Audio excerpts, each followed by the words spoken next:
Every time I come into Dr. Arvay's office for an adjustment, I just have to tell everybody what he's done for my son and myself. And my son isn't here yet, but he's coming. He and his wife, Maggie. And yeah, he got rid of my son's scoliosis. I mean, geez. My son's 50 years old. Every now and then, his back would go out and he'd drop to the floor. And all he could do was crawl sometimes for days. And can you imagine how frightened he was? He knew better than to go to Western medicine because they would want to put a rod in his back or pins or something. He wasn't going to do that, but he didn't know what to do. The exercises he was doing weren't really working that well anymore, and he didn't know what to do. And finally, his wife, Maggie, was working with a lady that's been going to Dr. Arvay a long time, and she said, get him to Dr. Arvay. And so Todd did it, and the results are magnificent. I mean, 3 or 4 months ago, he actually shoveled a ton of dirt out of his pickup. And he had to thrust it 10 to 15 feet to get it where he wanted it. And he's played racquetball. I mean, he wouldn't have dared touch either of those ideas in the past because he would put his back out. And he comes in for his adjustments, and he brushes his spine, as Dr. Arvay talks about. And I had a lady come up to me and tell me from Dr. Arvay's group that she also had scoliosis. He got rid of her scoliosis. I had another lady tell me about her 7-year-old grandson. He got rid of his scoliosis. And another lady, this just blew my mind. She was in a wheelchair, and now she walks. Granted, she walks with a cane, but she's not really putting her weight on it heavily. It just amazed me to watch her. And you know she's going to wind up walking really well. I mean, my gosh, out of a wheelchair? That's some amazing stuff. What has he done for me? Oh, well, gosh, I've lost 25 pounds. I don't have asthma anymore. I don't even have an inhaler. And my allergies gone. I mean, what else was it? Oh, my bronchial problem's gone. I never get sick. I mean, geez, I don't have an excuse to go to bed and lay there, do I? No, I just never get sick. So this is the place to be. And now I would like to introduce the man of the hour, maybe 3 hours, Dr. Arvay.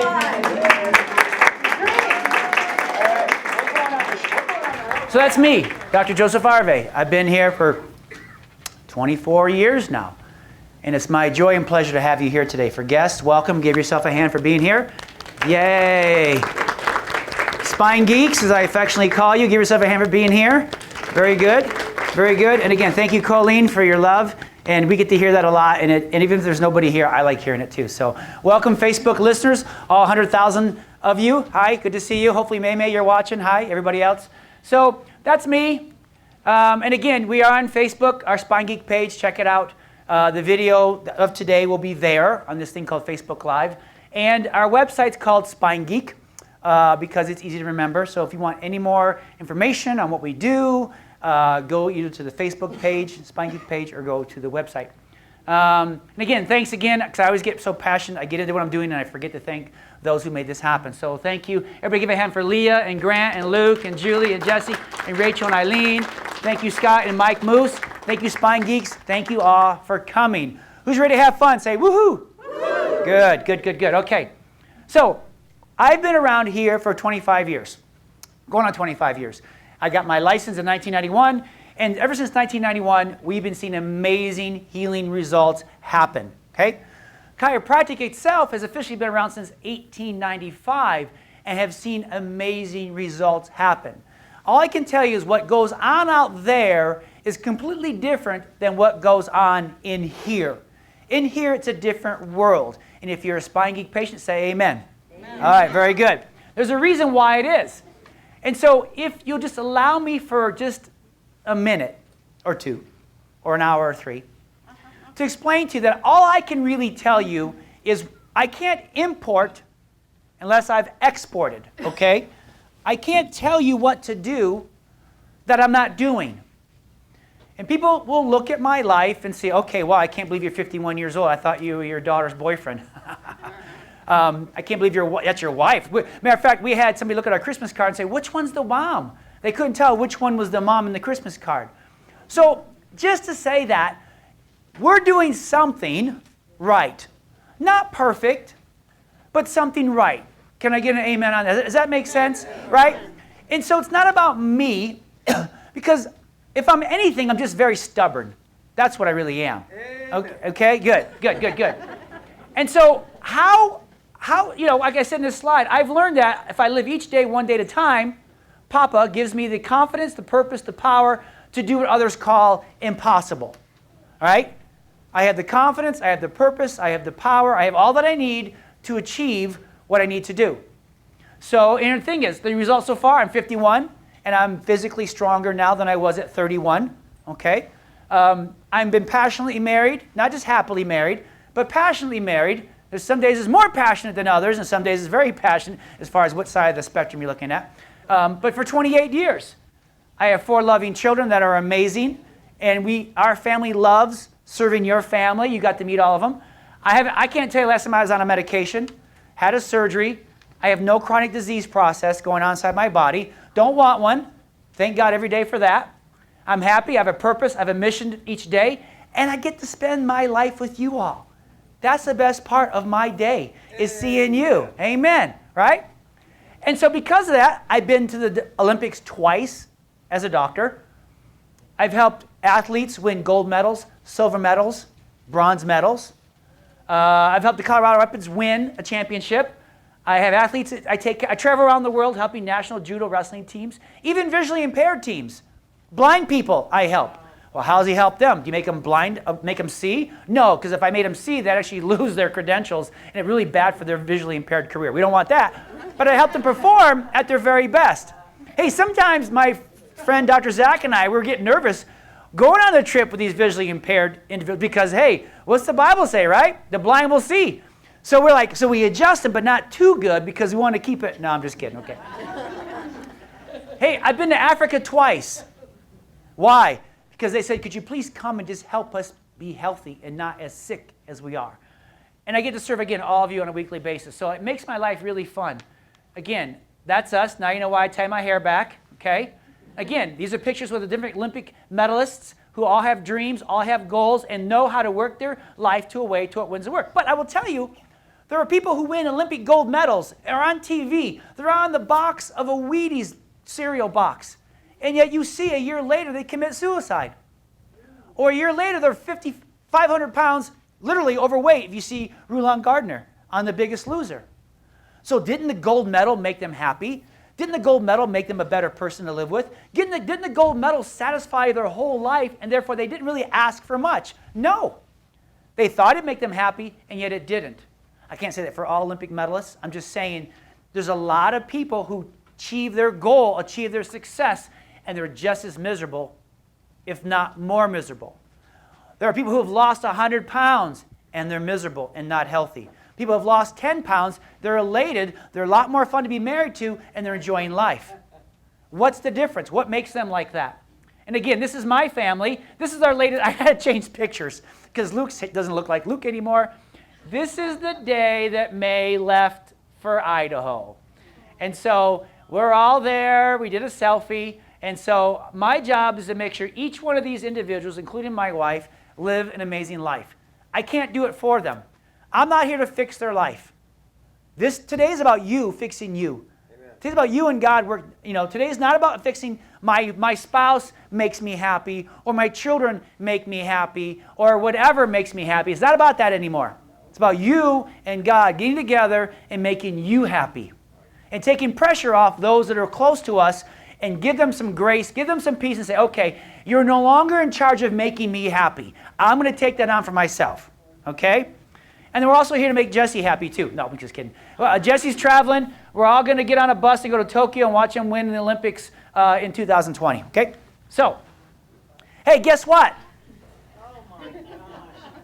Oh, Dr. Arvay, your life is so perfect. You have everything together. You're always so happy. You're in good shape. Pfft. Listen, poop happens to everybody. Poop happens, right? And I can say, I'm trying to be nice. Mrs. Arvay gets mad at me when I cuss. Listen, I am nobody special. Okay? Good. Thanks for not amening on that. I just have learned a few things over the last 30, 35 years of my life. Put your hand down. I've learned a few things over the last 35 years of my life. and I've applied it. And it's like, once I learn it, I don't have to keep relearning that lesson, right? Question. I have a comment, not a question. Go ahead. Some of us think you're pretty special. I know. And I'm just here to say I'm not that special. Ask Mrs. Arvay. I just hide it really well. No, thank you. Thank you. Now, you're going to see me and Willie go back and forth and tease each other. And pick. He's kind of like he's the bouncer. I loved it today when he was setting up. Come on, boys, let's go. Set up this chair. Let's go. Who taught you guys to work? I'm like, yes, that's the kind of old school work we need. So thank you for being here, Willie. But again, I have overcome a lot of issues. A lot of things I've come over. Being called super blubber as a young man. Tell me I couldn't do things. All this stuff.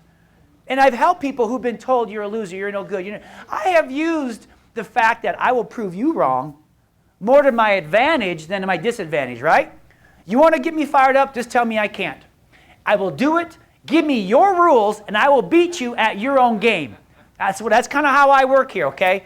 But the reality is that I've had the pleasure of helping others overcome. So whatever you say, yeah, but, excuse. Yeah, but I can't, fill in the blank. Well, this is what I was, there's no excuse. I haven't already heard. I mean, I'm a chiropractor, for Pete's sakes. You think we love chiropractors. Thank you. You must be God's gift to mankind. No. Are you a real doctor? Oh, I went to my regular doctor the other day. I'm not a regular doctor? Okay. That means I don't go to the bathroom like everybody else does? What's that mean? Every day I hear comments about me, either that I have kids, right? Dad doesn't know nothing, So I go through it every single day, but guess what I've learned? La, la, la, la, blah, blah, blah, blah, blah, blah, blah. I don't pay any attention to it. Well, how do you put up with that? What do you think about that? I go, I don't think about that. Well, I don't. I've learned to pay attention to certain things and to ignore certain things. And hopefully today you're going to learn really how to filter that out as well, okay? Because again, today is all about putting an end to unnecessary suffering. Everybody say unnecessary suffering. Suffering. No more. Not allowed anymore. You weren't created to suffer unnecessarily. You were not created to be that way. So again, what should our town look like? Again, what is normal? We have forgotten what normal is. Normal is that every child is born healthy without any pressure on their nerve system. We had 3 babies this month born. 2 have adjusted already. 1 I got to get to. She was just born yesterday. Healthy, Matter of fact, I'm thinking about changing the whole scope of the practice to say, listen, if you're pregnant, come to us, 2-hour labor, painless delivery. How you like that, huh? Women, you like, hey, yeah, right, exactly. That dog a hunt, right? And because that's what these women have had. 2 hours one, 3 hours the other, painless, nice and easy to go, right? I think that's how it should be, right? That's how it always should be, right? I'm a guy, what do I know? Children out playing in the parks, better test scores. The best test scores in the world is what I want for our children in America. Safe schools, no shootings. How about no cancer? Amen. Wow, can that happen, really? No heart disease, no diabetes, no Alzheimer's, no crime. Love and respect for young and old. See, when something goes wrong in our life, crime, Alzheimer's, diabetes, heart disease, cancer, shootings, that's the result. Something's wrong when this is happening. That's not normal. That should never be there. And today is me putting my stake in the ground saying no more. I'm going to teach what I teach. I'm going to teach what I do. I'm going to teach what I've done for the last 30 to 35 years, and I'm going to package it in a way so that you can apply it to your life. Because this is who you really are. This is who you really are, okay? Lonnie, here you are right there, buddy. Where's Lonnie at? There you are, right there. Okay? Right there. Right there you go. Okay? That's you. That's the real you. That's what I see when you walk in. But what's happened to you over the last 40 years of your life? I mean, look at little Debbie here, right? Dreams, goals, aspirations, right? How is little Debbie here physically, you think, as far as her health goes? How is little Debbie emotionally here? Pretty good. Pretty good. She's a kid, right? Yeah. How is she spiritually here? What do you mean? Well, didn't you know that you are not just a body, you're not just a mind, you're not just a spirit, you're all three. You're all three. And for little Debbie to go from here to little diabetes, all three have had to suffer one way or another. Little Debbie doesn't just have an eating problem. She's eating because she's depressed. Why is she depressed? Because she was told by someone in 3rd grade that she was ugly. And she stopped believing in herself. And she lost hope in herself. She lost value in herself. It's not the fact she can't put down French fries. It's why she can't put down French fries. So if we're going to fix you and fix your life and get you healing, we have to go after all 3 areas, heal all 3, get you healing and feeding all 3 on a daily basis. It's not just as easy as we'll just quit eating sugar. You know, you go to the doctor, you need to lose some weight. You know, I tell them, you go first. Because it's not that easy. Losing weight doesn't necessarily promise you your hopes and your dreams. Losing weight doesn't necessarily make you more fun to live with. Sometimes it makes us more psychotic because now we get freaked out about what we're going to put in our body, right? Quitting smoking, some patients I go back to smoking. I liked you much better when you smoked, okay? And so here's the thing, but why? Why did little Debbie over 40 years become this? We've got more Whole Foods markets now. We got more vitamin stores. We have a Walgreens on every corner. We have new hospitals popping up all over the place. We have more churches now than ever, right? We have a new president. We have all kinds of new stuff going on. Why are we getting worse? Why is that still happening in this country? Well, here's the issue. How is busy working for you, first of all? Busy don't care. Busy don't care whether you get cancer or not. Busy don't care whether you gain 10 pounds. As a matter of fact, the busier you are, a lot easier it is for cancer to sneak in and rob your life. Alzheimer's, diabetes, heart disease. It's a side effect of being busy. It's being busy. And guess what I've seen over the last 30 years of practice, 25 years here? Busy people are on more medications. They're more overweight. They're sad and depressed. They're more alone, and they don't sleep well. So who here really wants to keep being busy? Now, on the other hand, who would like to be busy at doing the right thing so that your life changes? See, I'm not asking you to add 28 hours to your day. You're doing action steps. You just need to know what is sabotaging the process and hurting you, or what is going to bless you and pay you dividends and have a 10 times factor. See, what I want to teach you today, even if you make one change, it won't have a 1-to-1 ratio benefit. It will have a 10 times benefit for you. So if you're like, well, I just make one change. No, that's good. Make one change this month, 10 times the impact. Make another change next month. You know, within 12 months, you've only made 12 changes. You don't notice it because you just simply change your habits, yet you are a completely new you. Okay, makes sense so far? And again, how is being busy working? Well, right now, when you look at all the countries in the world right now, again, if your way's working, if their way's working out there, the United States has the highest rate of death by violence, highest rate of death by car accident, highest chance of child to die before age 5. So if you're 5, so if you want a better chance to make it to age 5, don't live in America.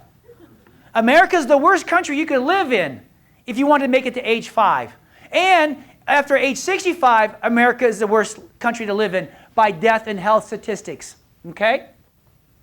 Second highest rate of death by coronary heart disease. Secondary highest rate of death by lung disease. Highest teen pregnancy rate of all the countries in the world. But we have more Whole Foods than any country in the world. We have more gyms. We have more hospitals. We take way more medication. We're 6% of the world's population, but we take 70% of the medication made. And this is what we have to show for it. Highest rate of women dying due to complications, pregnancy, and birth. So I'm saying we're doing all this stuff, and yet when it comes to the test score and the results, we're not doing very well. 49% of Americans receiving benefits from at least one government program. So half of you are making it on your own. Half of you are receiving assistance from the government. Welcome to America. Consumer credit has gone up 22% over the last 3 years. 82.4 million Americans live in a home where at least one person is enrolled in Medicaid or Medicare. Hey, when Mrs. Arvay and I had Leah, we got the cheese, we were on WIC, but we didn't stay there. What we did every day now got us to where we are 30 years later, right? 30 years later. At one point, almost half of public school students in America are from low-income families. So half of the class is from low income, worried about where their next meal is going to come from, and the other side's trying to just pass their math test. Again, if what you've been doing as a country, if what we've been doing as a family, as a culture is working, then why are these numbers so bad? 1 out of 5 households in the United States are on food stamps. And an increasing number of Americans do not even believe that they have a pleasant retirement to look forward to. That's not a fun life. Why would you want to get out of bed for that? Why would you want to put the donut down for that? Why go to the gym and work out? What's the point? Because that's all you see. And again, America at large, haha, large, get it? Again, are we heavier now or lighter now? Are our kids in more shape or in less shape? Less shape. So again, what's the final report card on the country who spends more on health care than any country in the world, has more hospitals, more health food stores, more gyms, more P90X out there, right? If that's working, then we should be the healthiest country in the world, correct? We should have our act together. Spiritually, emotionally, and physically, we should be top, right? Because that's what healthcare is. It's spiritually you're strong, physically you're strong, emotionally you have your act together, right? Well, then why is 29 million Americans have diabetes? Why are 86 million Americans pre-diabetic? 600,000 people die of heart disease every year. That's 1 in 4 deaths. 1 in 2 men and 1 in 3 women are projected to develop cancer at some point. 576,000 Americans die from cancer every year. F. Time for, everybody say, time for a change. Time for a change.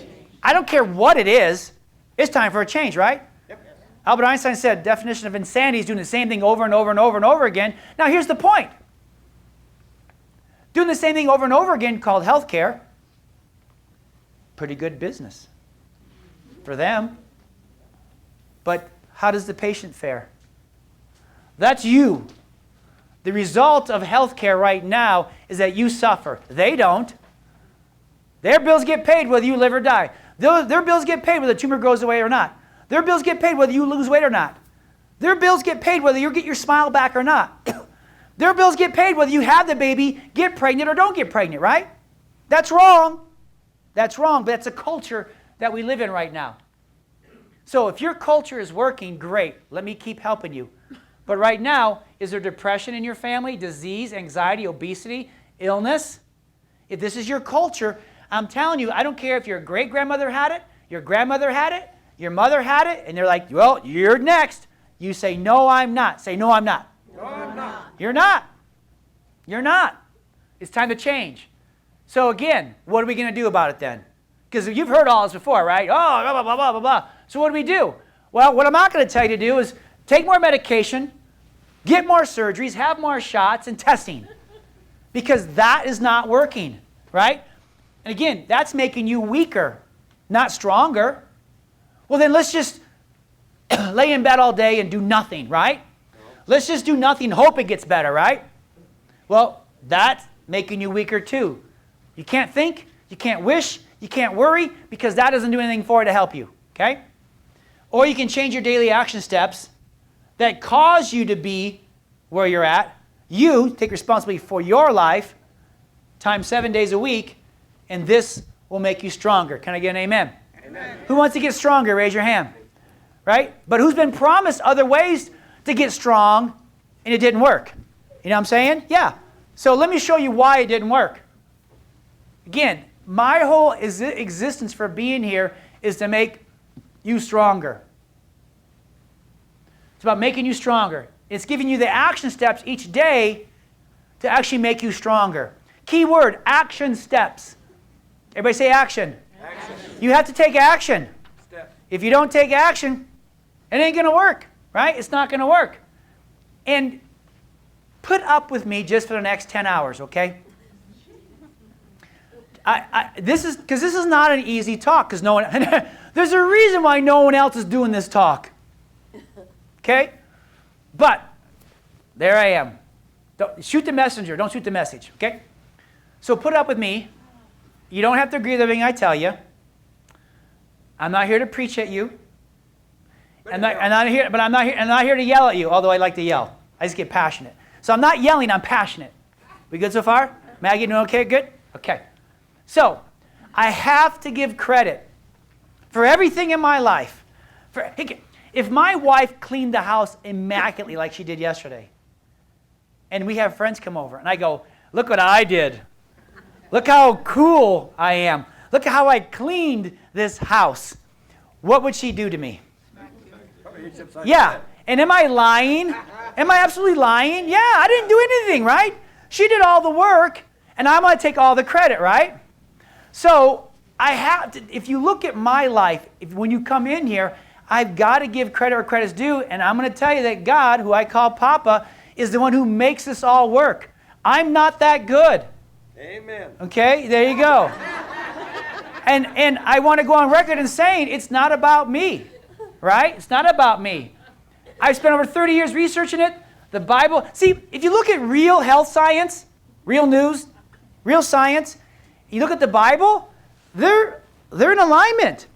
There's no disagreement there. The Bible says you can live up to 120 years, full strength, full life, full eyesight. Guess what medical science says? 120 years or longer. There's pockets called blue zones. People are actually doing that. Not in America because that's not very profitable, you being healthy and strong, right? But it happens. It happens all across the world. And so it's what I do. So in good old-fashioned common sense, right? For Pete's sake, talk about bone broth. Well, guess who was drinking bone broth? Your grandma and grandpa's was. Your great-grand. They were making it part of when they killed the chicken, right? They'd sip the broth, give it to you when you were sick. Oh, now like I can imagine people going, bone broth, what's the big deal? We've been doing that for 80 years, right? So it's what I do daily. I'm going to teach you today. It delivers the results that you're looking for. And again, who are you really?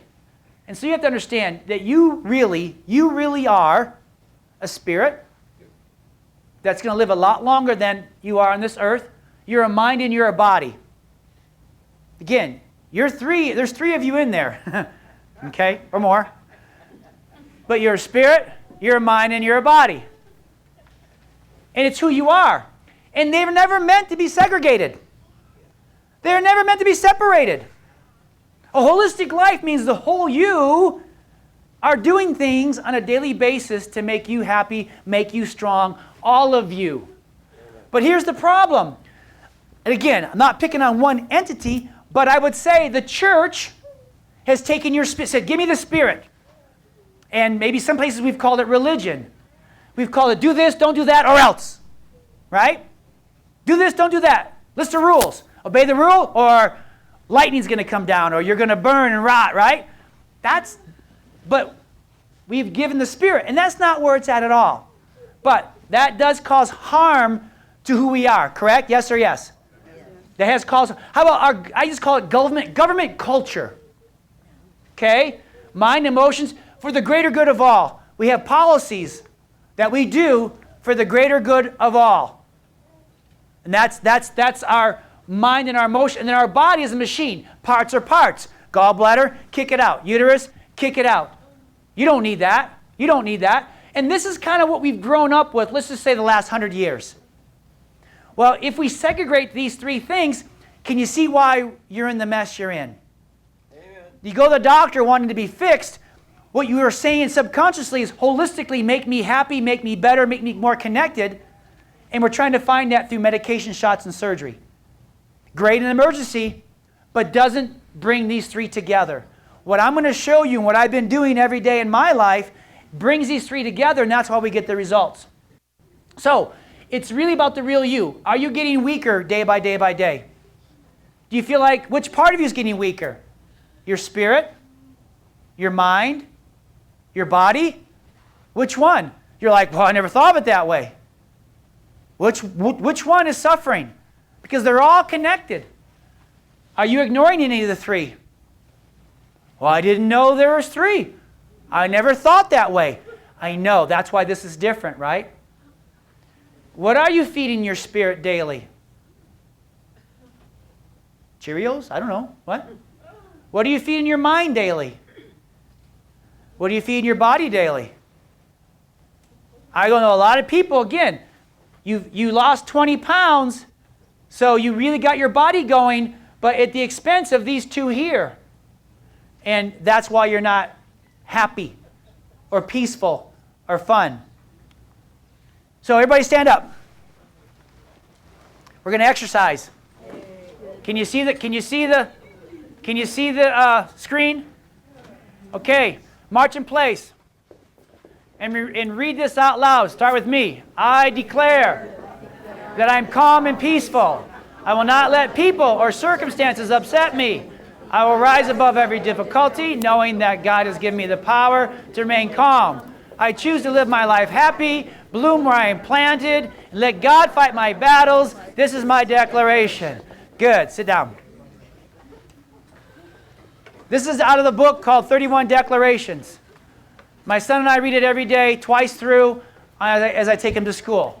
It's just one thing we do to feed our mind and feed our spirit. Because we got to get all three going together, right? There's 31 of them. It's a book. I've never read the book. I just read the declarations, right? Takes us a matter of, I don't know how many minutes. We read it twice, and we've done it for probably the last 3 or 4 years, right? Again, there's 20 of them. You can go to Pinterest, type in Joel Osteen declarations. They're all right there, okay? Thank God for Pinterest. Makes my preparation so much faster and easier, right? But the problem is I get in like 4 hours, like, oh, that's good, oh, that's good, that's good. I go from 100 slides to 400 slides, okay? So what you just did is you just fed your mind. You just fed your spirit. You spoke it out loud, so now your subconscious has to hear it. When you speak out loud, your cells, your spirit, your mind, your body, everything's listening. So your words are very important. When you say, I stink, I'm no good, I'm a loser, your body says, okay, let's get in line with that. When you say, I'm wonderfully and powerfully made, okay, let's get in line with that. Your body just simply listens to what you tell yourself every day. It's up to you, right? So we're going to do this a few times. We're going to exercise, and we're going to feed our mind. We're going to feed our body. So you are calm and peaceful. You will not let people or circumstances upset you. Let's just stop there and go home, right? You will rise above every difficulty, knowing that God has given you the power to remain calm. Again, where's my power come from? God has given me power. My wife ain't going to give me that power. I can't muster that power up myself, right? Dr. Joe, did you hear what they said to you? How did you keep from beating them up? I just didn't really pay attention to what they said. Okay? I choose to live my life happy. No one wants to come to a grumpy doctor or a smelly doctor or a mean doctor, right? I have to choose to be nice, right? And it's my choice. I like being nice. I live my life happy. I'm bloom where I'm planted, and let God fight my battles. Ray, if you're listening, let God fight your battles.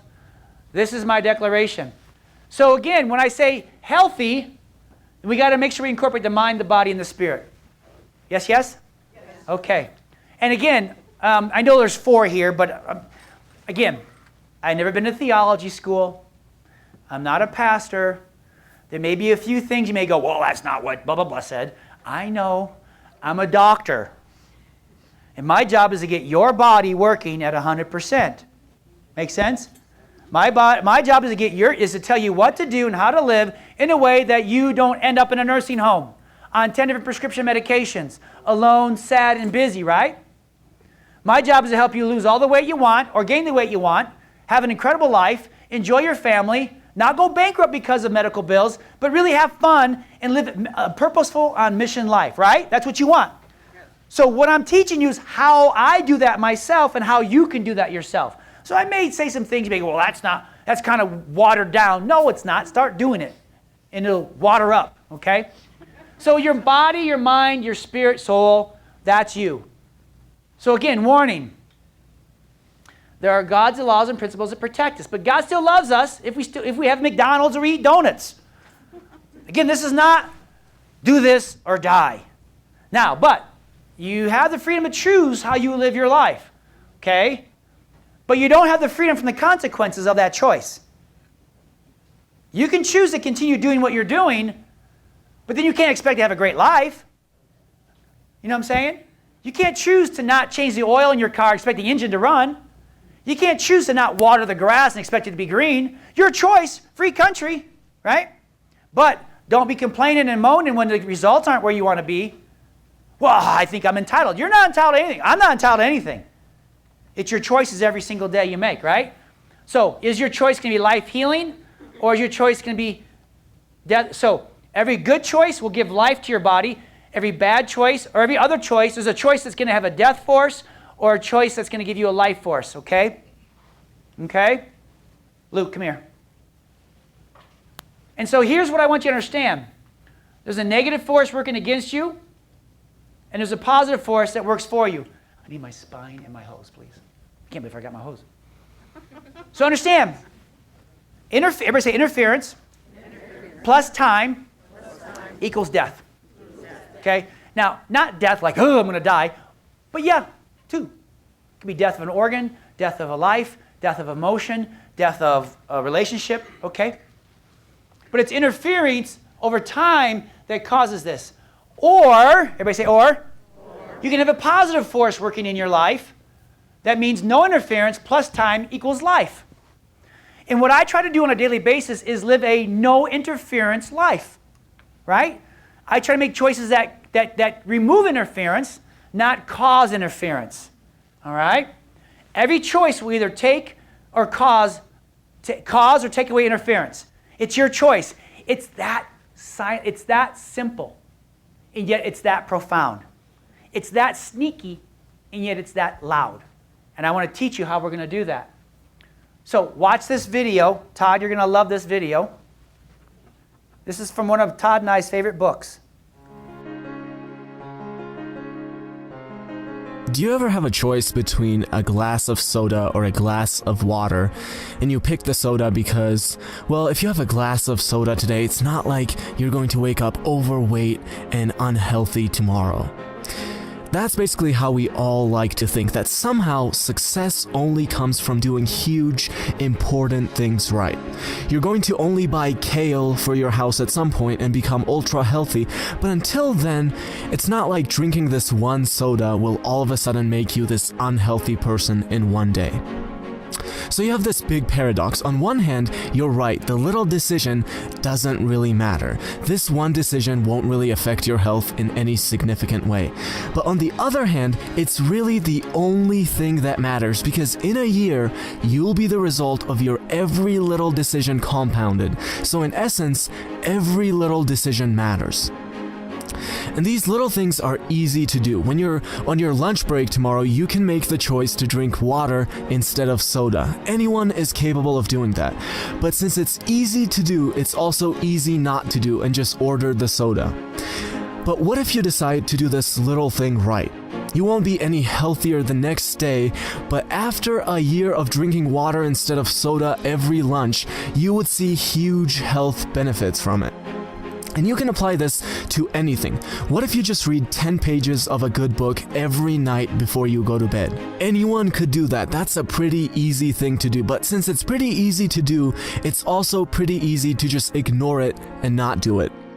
If you read 10 pages tonight, it's not like you will wake up this smart, enlightened person tomorrow. But what about a year from now? That's like 15 books. 15 good books could literally turn you into a completely different person.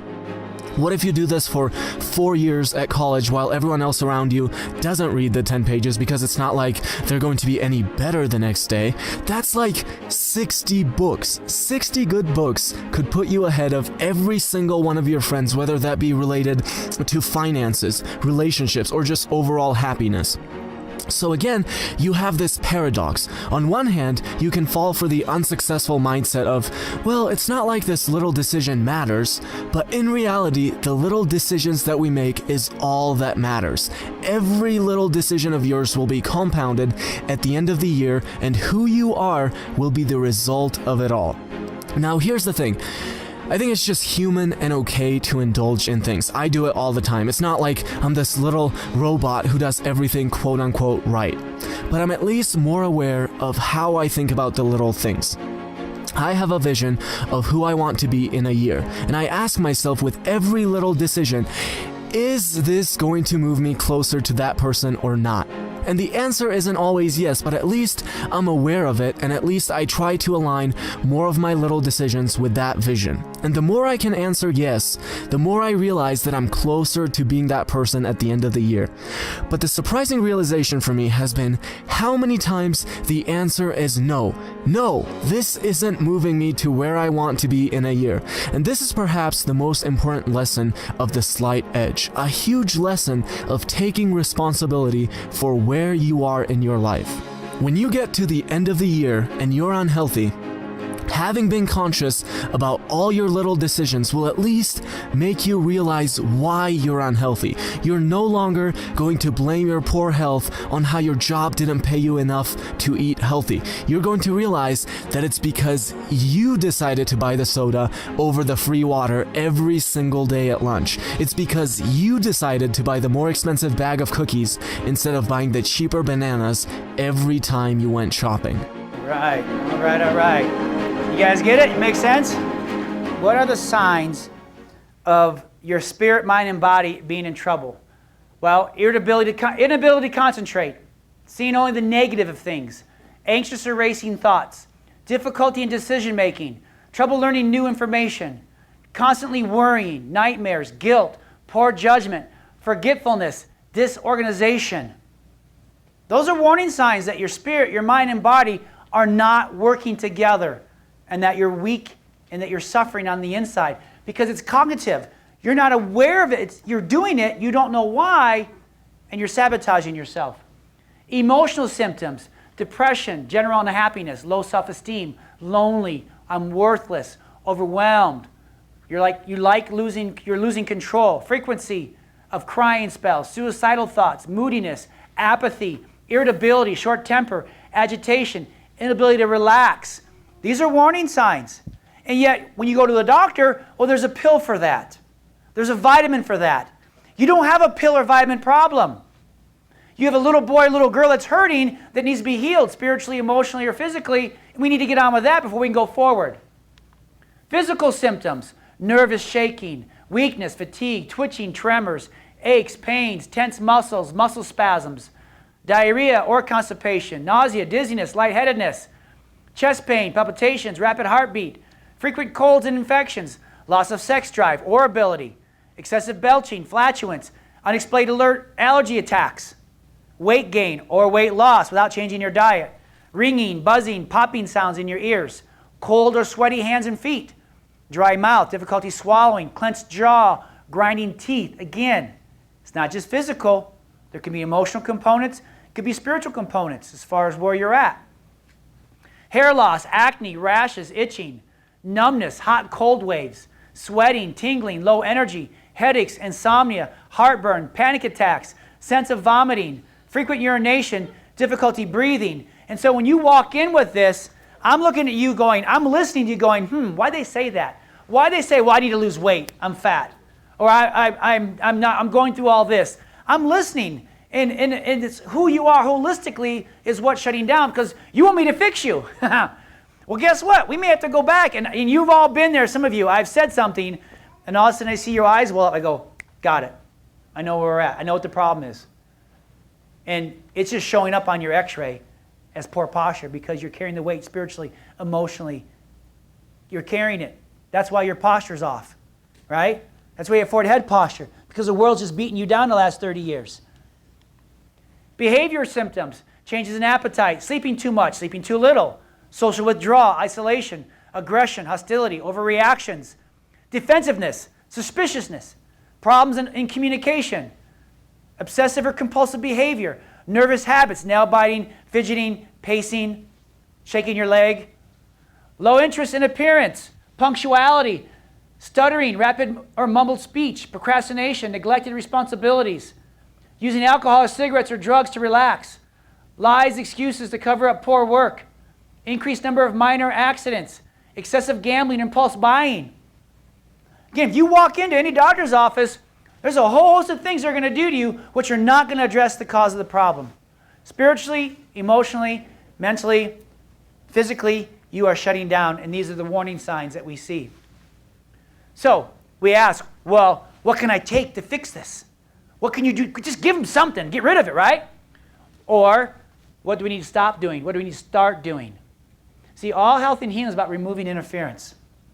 All these things we just went over, there's something interfering with how God made your body to be, and this is the oil light. This is the warning light. Yet we keep putting duct tape over it. We keep driving the car, and engines are blowing up. That's why we get an F in health. So again, we want to remove interference so we can allow more of God's breath of life to express itself in every cell of our body. And again, green grass, brown grass, or dirt, right? This is why I explain it this way. What color should healthy grass be? Green. Green. Who made it that way? God. I don't need more science. That's all I need. And I know if the hose that goes to that grass gets kinked, I'm interfering with the water going to that grass, right? So what's the side effect of that interference? Green grass and then brown grass. And if I don't find the interference, then what color does your grass turn? Dead. Dirt, right? So now let's take it one step further. What if your grass has a kink in the hose but no sunshine? Still gonna get brown. Still going to get brown, right? It's not just a lack of water, but now it's a lack of sunshine. What if you're not fertilizing like you're supposed to? Now it has a lack of food, right? So yeah, but if you don't water it, that's the major issue. But without sunshine, it's not going to live either. So sunshine could be the spiritual part that you need, sunshine. The physical part is you're shutting off the life flow you have, and then you're not feeding yourself on a daily basis what you need to stay healthy and green, right? I've just made this much more complicated. But my point is that we don't do anything to ourselves until the inside suffering starts showing up outwardly. Then when we do go outwardly and say, well, I have these problems, what they give you is duct tape to shut you up to make you go back into silent suffering. Welcome to healthcare in America. Healthcare, period. But we're not realizing there's an interference there that needs to be removed, not keep causing more interference to keep shutting you down. Okay? So when I say green grass, what that means is that green grass is your natural state. It's where you're supposed to be. God made grass green. It's supposed to be green. Anything less than that's not okay. And so your health, your body, your mind, your spirit, working at full power is where you're supposed to be. You don't have to work to do that. You just have to make sure you don't cause any interference to stop that from happening. Brown grass is a warning sign, symptoms, pain. We just talked about that. That's not who you are. Cancer's not who you are. And God's not trying to make you a better person by giving you cancer. That's hogwash too. So brown grass is not right, should not happening to you. Your spirit, your mind, and your body is suffering. And then dead grass is not supposed to happen like this. It's opposite of actually God's plan for your life. Your spirit and your mind or your body is dead or broken, and it's dying. The light is going out. And you're setting yourself up for a $7,000 a month nursing home bill because we didn't pay attention to the warning signs, maybe from the first breath to now the nursing home. Healthcare manages all those broken parts of you without fixing it. Not because they're bad people, it's just the system's broke. Amen. So, you may say, I'm busy. I may not have time. Like you said, that choice you won't wake up 100 pounds heavy tomorrow, but that choice, interference over time, is what puts you in a nursing home with a $7,000 a month bill that wipes out your finances for your kids, for your future, for your legacy, right? It's a broke system. Or no interference. Okay, I choose the water. Well, I don't feel like it. I don't care what you feel like. I don't care what mood you're in. Okay, my dad hat's on now, right? You're going to eat it and like it, right? It's not about, well, I just feel like no, stop that. Well, I'm not in a good mood. Drink the water anyways. Action wins. Ignore the mood right now. The reason why you're in a bad mood is because you had the Diet Coke this morning, okay? For lunch, skip it and have the water, okay? So that's what green grass, brown grass, dead grass means today. And again, yes, green grass. Green grass means you're at your ideal weight. I get it. I want to help appease that. You have more time and energy. You overcome your sugar cravings. You feel and look young again. And you have a better year. That's what green grass means. Raise your hand if you want that. Yeah. You just want me to give you the magic vitamin or the magic whatever to take care of it. And there is no magic. The magic's in you. The magic's in you. Right? So again, everybody pull out your sheet now. Okay? Let's figure out what you want. It says, do I have brown grass? That's what I want you to look at. Do I have brown grass? Everybody pull out this sheet. Okay? So what do you want this year? What do you want to see happen over the next 20 days, 20 minutes? Do you want to feel better? Fine. I'll show you what you can do to feel better. And if you don't start doing it, then I promise you'll feel worse. Do you want to have no pain? Great. I'll show you what to do. The action steps for no pain. Do you want to lose weight? I'll show you the action steps. Do you want to have more energy? I'll show you the action steps. Do you want to eat better? I'll show you the action steps. And if you don't take the action, guess what happens? The opposite. Right now, if you have pain, you have a negative force causing pain in your body. And what you're doing each day is causing that negative force to cause more pain. Well, we're going to change the daily action steps to now cause less pain. Right? Does it make sense? Do you want better relationships? Eat better, more joy? Circle whatever one you want. You want to look younger, feel younger? Happy life, better marriage, more time? Fun with your kids, sleep better? You want to be a better person? You want to get off all your medications? You want to get pregnant? Better focus, clear thinking, more peace, detox your body. And if I haven't hit anything here, write down what you want. If you don't know what you want, I can't help you get there. If I'm your driver, you got to tell me where to go. Nebraska, fine, we're going to get on I-70, right? I want to go to California, fine, we're going to get on I-70, but we're going to go the other way, okay? But what do you want? What do you want? What do you want? What do you want? And understand that if you want it, then we have to change what we're doing to get there. And that's called action. Right now, whether you know it or not, you're taking interference steps to cause you to be where you're at. And I'm going to show you how to take steps to remove interference to get you going the right direction. Okay? So, everybody watch this video. Let's see if I can get this thing going here. But you got to believe first. You got to believe. But we also know this now. We're looking into cancer and issues like that. And the significance is, while they always were looking for cancer genes, like the original DNA, to be defective, they've never really found any cancer genes. But here's what they found, that up to 200 different genes in a cancer cell, the output product can be altered even though the gene itself is not altered. And that's how epigenetic works. So the interesting thing is, yes, from every absolute appearance, these are totally cancer cells, and they are. But if you look at the genome, it turns out that the cancer is derived from epigenetic control and not from an actual defective gene in the organism. So basically, in both these cases, it says that while we've always focused on the blueprint, the gene blueprint, as the source of our problems, now it's shifting to the source of the problem is the readout of the blueprint, which is then controlled by epigenetics. And so then how does this relate to humans? Well, the biggest thing it relates to humans is, for example, in placebo effects, where the belief of the person will change the expression, the genetic expression, so that even to the case of what you might call a spontaneous remission, which is almost inevitably tied to somebody have a profound change in their perception or belief about life, leading to that. So we're finding that epigenetics can be responsible for diseases, but it also, through a concept called the placebo effect, epigenetics can also be responsible for healing. Mm-hmm. It's a very powerful healing modality, and I'm wondering if you, in your understanding and review of the research and personal experience, believe that there's any specific restrictions or limitations of the technology. I mean, are there any absolutes that you can think that might limit how you can use that?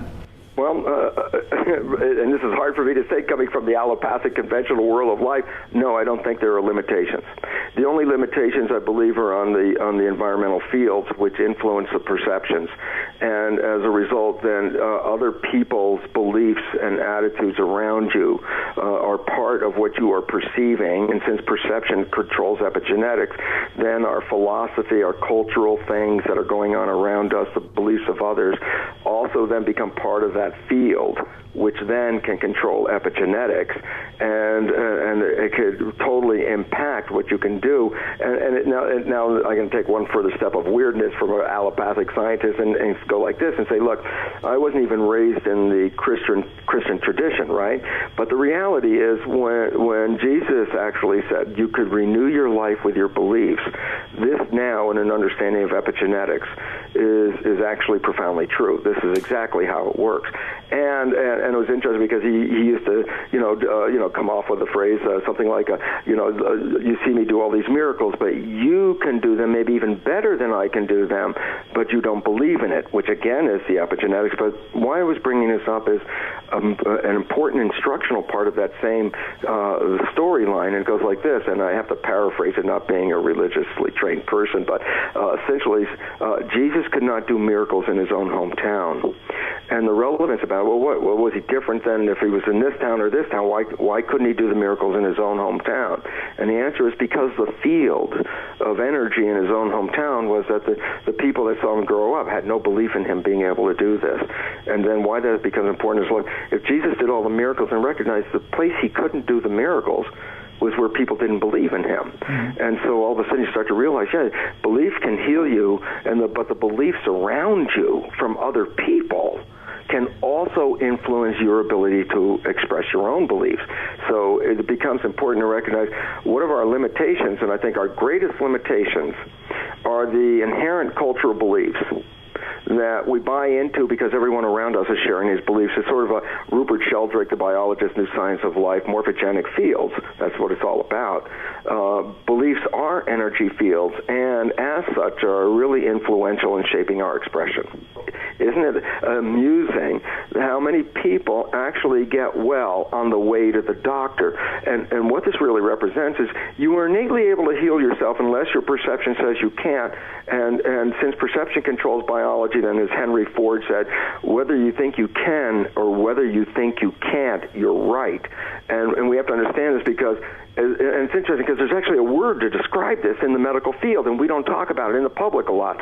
Well, we talk about the word placebo, which means a positive thought can heal you even if I just give you a sugar pill. As long as you think this is what's going to make it work, you'll get healed. And obviously it wasn't a pill, it was just a sugar pill. That's the positive consequence of a thought in a placebo effect.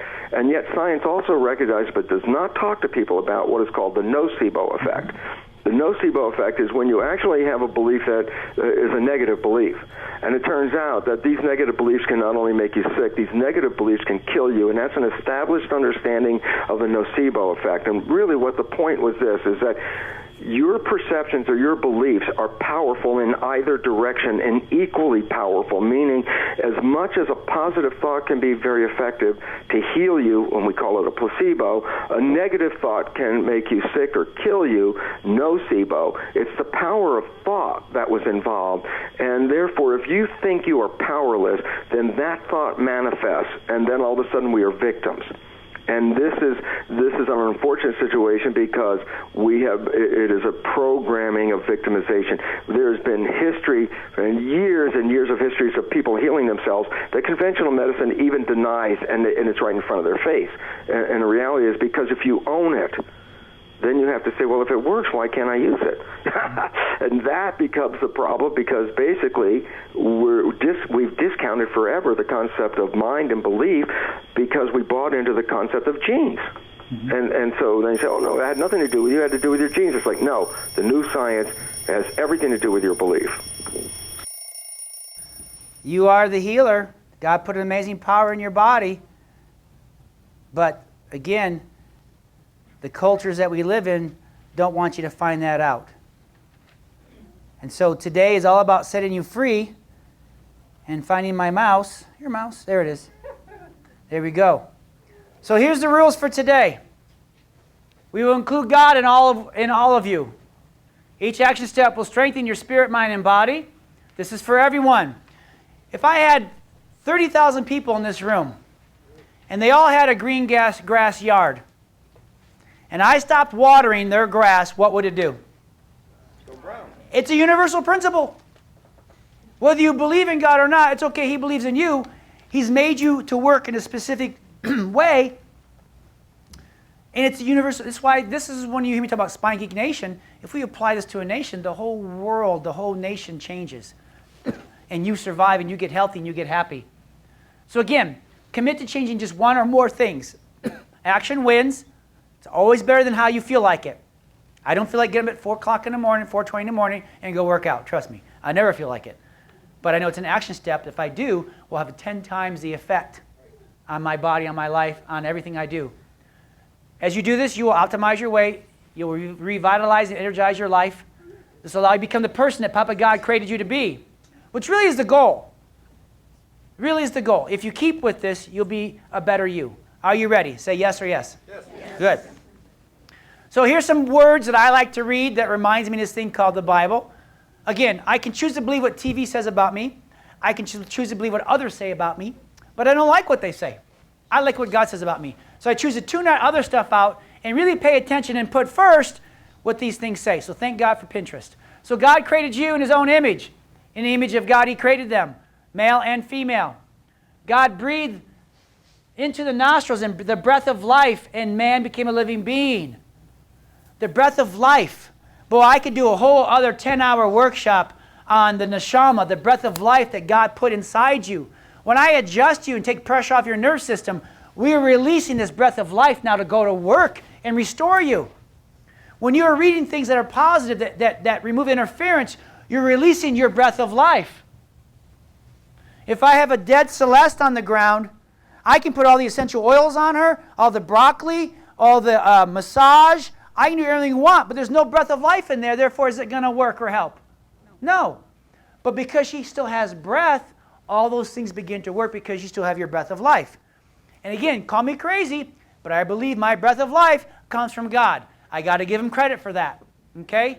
It didn't come from anywhere else. And look at Calvin says, made in God's image. Yes, sir. Right? Who's this remind you of, family? And God must have a goofy sense of humor, right? That's what Hobbes says. But again, I like this. For those of you who are spiritual, will laugh and chuckle. The man upstairs came downstairs so we would not have to live in the basement. That's it. I told somebody I was going to preach the gospel. That's it right there. The man upstairs came downstairs so I don't have to live in the basement. I like that. So again, I like to listen to what God says about me, not what you say or others say about yourself or what others say about me. People tell me it's impossible. God says all things are possible. Yeah. I choose to believe this. Call me crazy. And what if I'm wrong? What if there is no God? What if there is no heaven? Well, until the day I die, at least I'll be a lot happier to live with. That's right. You know, people, oh, just leave him alone. Just leave him alone. He's on a roll. He's happy. Just tell him to go back to smoking. He's fine. We like him much better this way, right? So whatever I'm believing and doing has allowed me to stay married for 28 years. My kids still like me, right? Pay my bills on time. At least Mrs. Arvay does, because she keeps an eye on that, right? I'm too tired. God says, I'll give you rest. Nobody really loves me. God says, I love you. I can't go on, right? How do you do it? I can't go on. God says, no. Just keep your eyes on me. My grace is sufficient. I can't figure this out. I'm so frustrated. Oh, no, I'll tell you what to do. I'm really good at this. I'll direct your steps. People tell us, you can't do it. God says, oh, no, you can do all things. As long as you give me credit and let me help you and do it my way. I'm not able. God says, I'm able. I'll help you. It's not worth it. God says, oh, yeah, it'll be worth it. Even if you go out, God says, if you go after the one and leave the 99, I'll make it worth it. Right? Like the guy said, we think this huge act is going to make us successful. No. It's the little things we do every day. Water, please. Salad, please. Get up early and go work out, please. Be kind to my spouse when they don't deserve it, please. Be nice to my children when I want to beat them, please. It's all those things. It's all those things, right? Again, poop happens, right? Poop happens. It's not, I can't forgive myself. Well, get over yourself. I forgive you. I'm afraid. That was a dad thing, sorry. I have not given you a spirit of fear, right? I'm always worried and frustrated. Give it to me. Let me fight your battles. I'm not smart enough. I'll make you smart. I'll give you wisdom. You may not get the credit for it. I'll get the credit because there's no way you can pull it off on your own, but I will give you the wisdom for it. I feel all alone. I will never leave you or forsake you. I can't manage this marriage. I know. That's why I put you two together. I'll supply all your needs. Okay? Is that a good one? Yeah, exactly. So that's what God says. That's what you say. I just choose to believe and live my life in what God says. Whether it makes any sense or not, I have to trust it. I have to trust it. But look what Jeremiah says. For I know the plans I have for you, declares the Lord. plans to prosper you and not harm you, plans to give you a hope and a future. So when you come in the office and I see you're not prospering and I see you're being harmed and you have no hope, I know that's illegal behavior. It doesn't have to be there. And you may not connect me. You may think I'm just not listening to you. Or I'm just trying to speak over you or make. No. I know you're supposed to be green grass. You can't convince me that brown is normal, that brown is just how you are. This one says, again, Pinterest, don't be afraid, for I'm with you. Don't be discouraged, for I am your God. I will strengthen you, I will help you, and I'll hold you up with my victorious right hand. That's a promise. That's a promise. You can take that to the bank. How about that one? For you are fearfully God's handiwork, created in Christ Jesus to do good works, which God has prepared for you in advance for you to do. You're on a mission, whether you understand it or not. And so how do you strengthen your spirit? How do you strengthen your spirit? Arvay family, should we tell them what we do in the morning in the car? Come on. Okay. So listen to good music. Read or listen. So again, he said, read 10 pages a day. Not going to happen here, but I can get on my Audible and listen to 10 pages a day. Oh yeah, that's easy. Okay? Pray with your spouse. Pray with your children. Prayer Jabez is a good place to start. Feed your spirit with good things. Okay, you want to fill yourself up. Meditation is not about emptying yourself. Real meditation is about filling yourself up. Okay? You don't want to empty yourself and allow things to come in that don't belong there. You want to fill yourself up with goodness, peace, joy, mercy, kindness, fun, how good the day is going to be, right? What's the prayer of Jabez? Well, it's in the Bible, but it's real simple. It says, "Oh God, that you would bless me indeed and enlarge my territory, that your hand would be with me, and that you would keep me from evil, and that I may not cause pain." Done. 1, 2, 3, 4 or 5 lines. Can I grab my wife's hands and pray that out loud over her? Yep. Does she like that? Oh, yeah. You better believe it, right? How about my children? Okay? Again, is that hard? It's not about you. It's not about feeling like it. It's about what action steps can I take to make my life better. That's one right there. So again, key to a stronger mind. Are your thoughts building you up or building you or tearing you down? So we just talked about how, you are a spirit. So what do I do with it? Well, you heal it. Okay? How do you heal it? By focusing on what God says about you and speaking that to yourself. So if someone says, no, you're a loser. Oh, no, my God, my Papa says I am this. And I choose not to believe this from now on, and you cannot sway me. That's a strong spirit. Now we're going to switch gears into a strong mind. And here's the question. Are your thoughts building you up, or are your thoughts tearing you down? Because if they're stinking thinking, will wreck your tummy, wreck your heart, cause cancer, wreck your immune system, give you autoimmune diseases, give you acne, give you zits, give you warts, and make you have viral illnesses. Okay? And here's the thing. We have to let go of the past. If you want to go forward, we can't keep rereading the last chapter of your life. We got to keep going forward. So again, hope is the only thing stronger than fear. So I want to every day on a daily basis be feeding your hope, not feeding your fear. And it's hard if you're the strong one in the house and the wills you live with sabotage that process. Well, I can't see how they pay their bills. I just can't see how we're going to make it through next month. Well, I just can't see how. Well, guess what?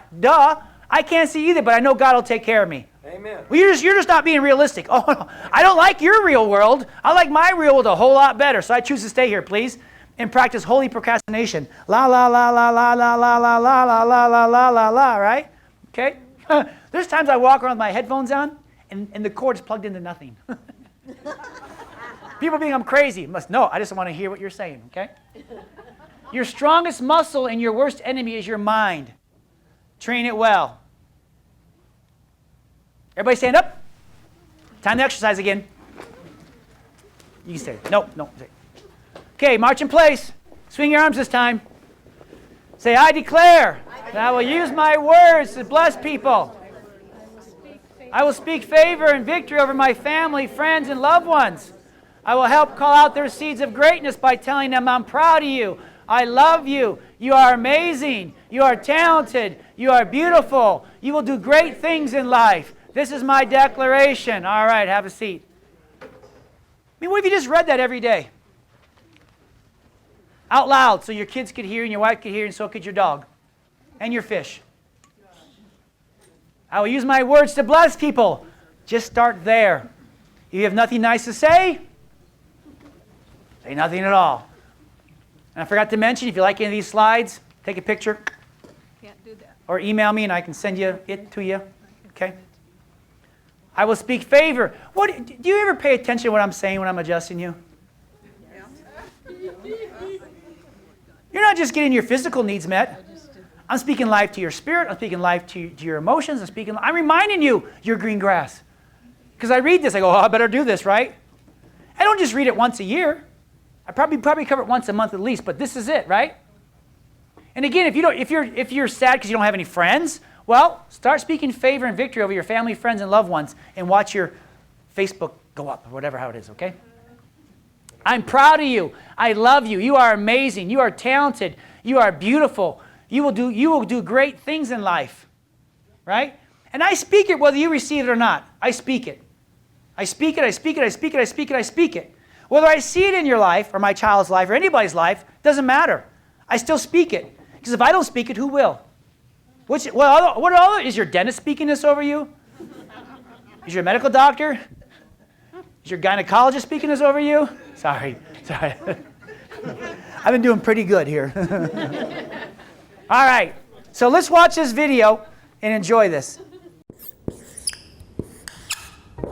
Most people wake up and have a constant stream of negative thoughts until they go to bed. And the majority of those thoughts will never actually happen. And the things that will don't even really matter or are simply going to be challenges that they're going to overcome. It's funny that most people might not even realize this. It has become the norm. Unless you've tried to become aware of your thinking or tried meditating, you might not even realize what your mind is doing to you.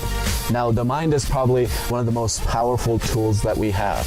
But the more powerful something is, the more dangerous it is if a person doesn't know how to be in control of it. It's literally like taking a chainsaw and giving it to the guy who has no control over his limbs. So why is it that you want to become aware of this? Or as Eckhart Tolle says, watch the thinker. Because it's killing you.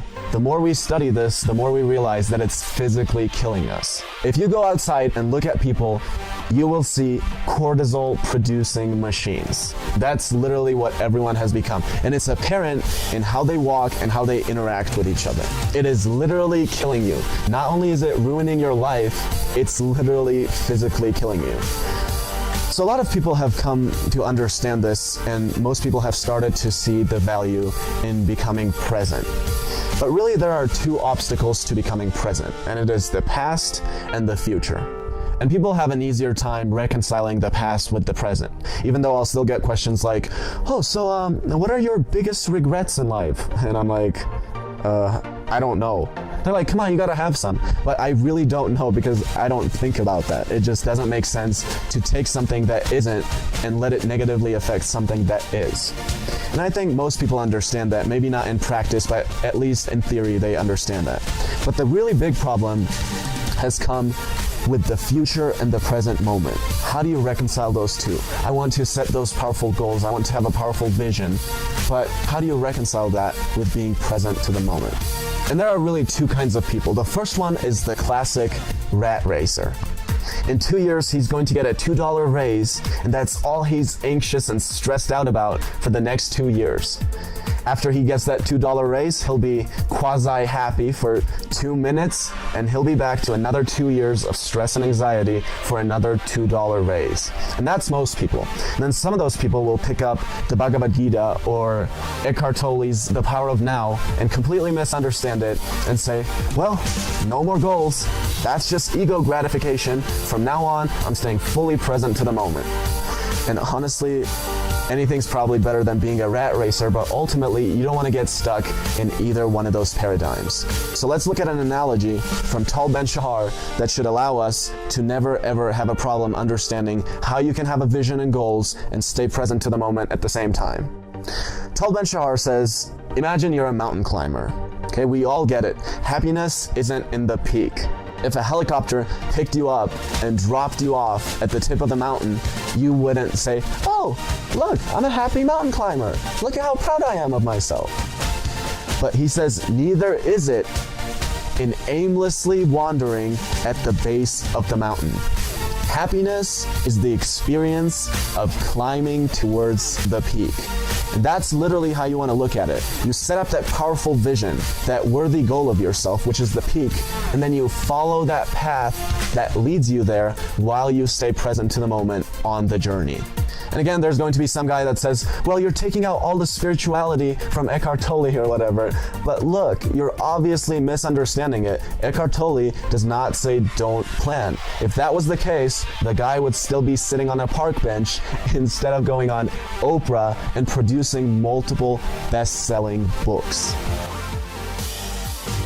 That makes sense? Was that good? Stronger mind, action, ideas is thought control. I have a patient that unfortunately had some bad things happen in her life, and I said, how's it going? She says, one day at a time. I said, sometimes it's 1 hour at a time. So you have to constantly be aware, we'll talk about this towards the end, about your torch being lit. So you have to be constantly aware of where your thoughts are. Are you protecting your mood? Are you believing you can, like the epigenetics? It's about your beliefs. It's all about what you believe. You're right. Yes, you can, or no, you can't, right? Do you know what time it is? It's now.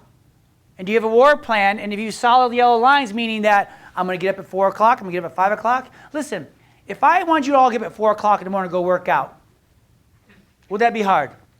Yes. If I want you to all get up at 4 o'clock in the morning to hop on an airplane to Hawaii and I'm paying for your ticket, how hard is that? Has nothing to do with 4 o'clock. Has to do with why you're up at 4 o'clock. If you can't see that getting up at 4 o'clock and going working out is your ticket to that trip to Hawaii, then you're never going to be successful, right? So it's a matter of motivation. It's not a matter of want to. You can get up at 4 o'clock, just you're going to get up to go work out, or you're going to get up to go to Hawaii. It's your choice, okay? It's your choice. And then put the donut down. When you're making your goals and I say, what do you want? Are you willing to put the donut down to get the goal? Take the action. Not regardless of how you feel, regardless of what you're thinking, no matter what your mood is or what your wish list is, are you willing to put the donut down and willing to show up and not feel and not versus just, well, I don't feel like it, so I'm not going to do it. Guess what? You're not going to get what you want then that way. So again, that's about how to strengthen your mind. So your spirit, right? Your mind. Now here's the thing what I love about again breath of life, right? Your breath of life is all about the power in you. And so is the power in you on and strong, or is the power off and making you grow weak? Is your breath getting stronger, your breath of life, your aliveness, or is it every day getting weaker and weaker and weaker? And again, you hear me sometimes with younger patients, like in their teens, and I get frustrated sometimes. And I like, if you knew really what was happening when you walk in this office and get your adjustment, you'd be here every day. Because we are releasing the breath of God in your body that animates your spirit, your mind, your body, your emotions, everything. Your goals and dreams and hopes are all based on your breath of life. And when you walk in here, the world's turning it down. And when you leave here, we've turned it back on. So when I say, how's your husband, how's your spouse? Well, they don't believe, they don't want to come in. Well, guess what? Then it sucks to be them because they're the ones that are hurting for that. They're going to stay brown grass.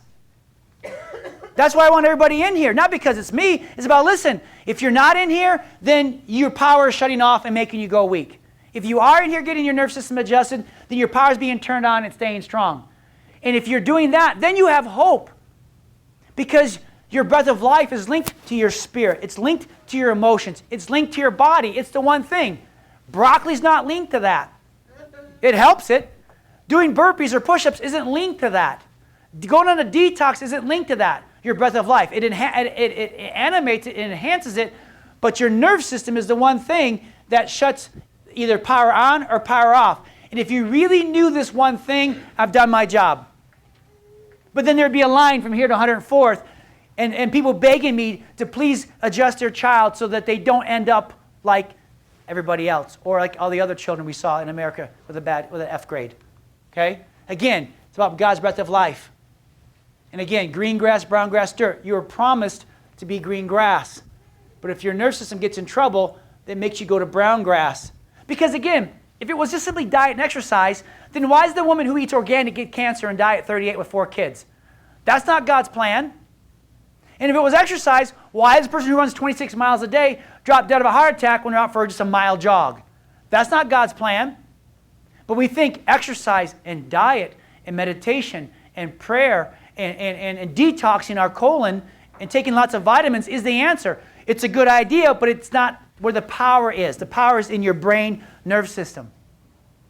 And living in America, we wreck our posture, we wreck our breath of life, and we expect everything else to turn it back on. And it doesn't.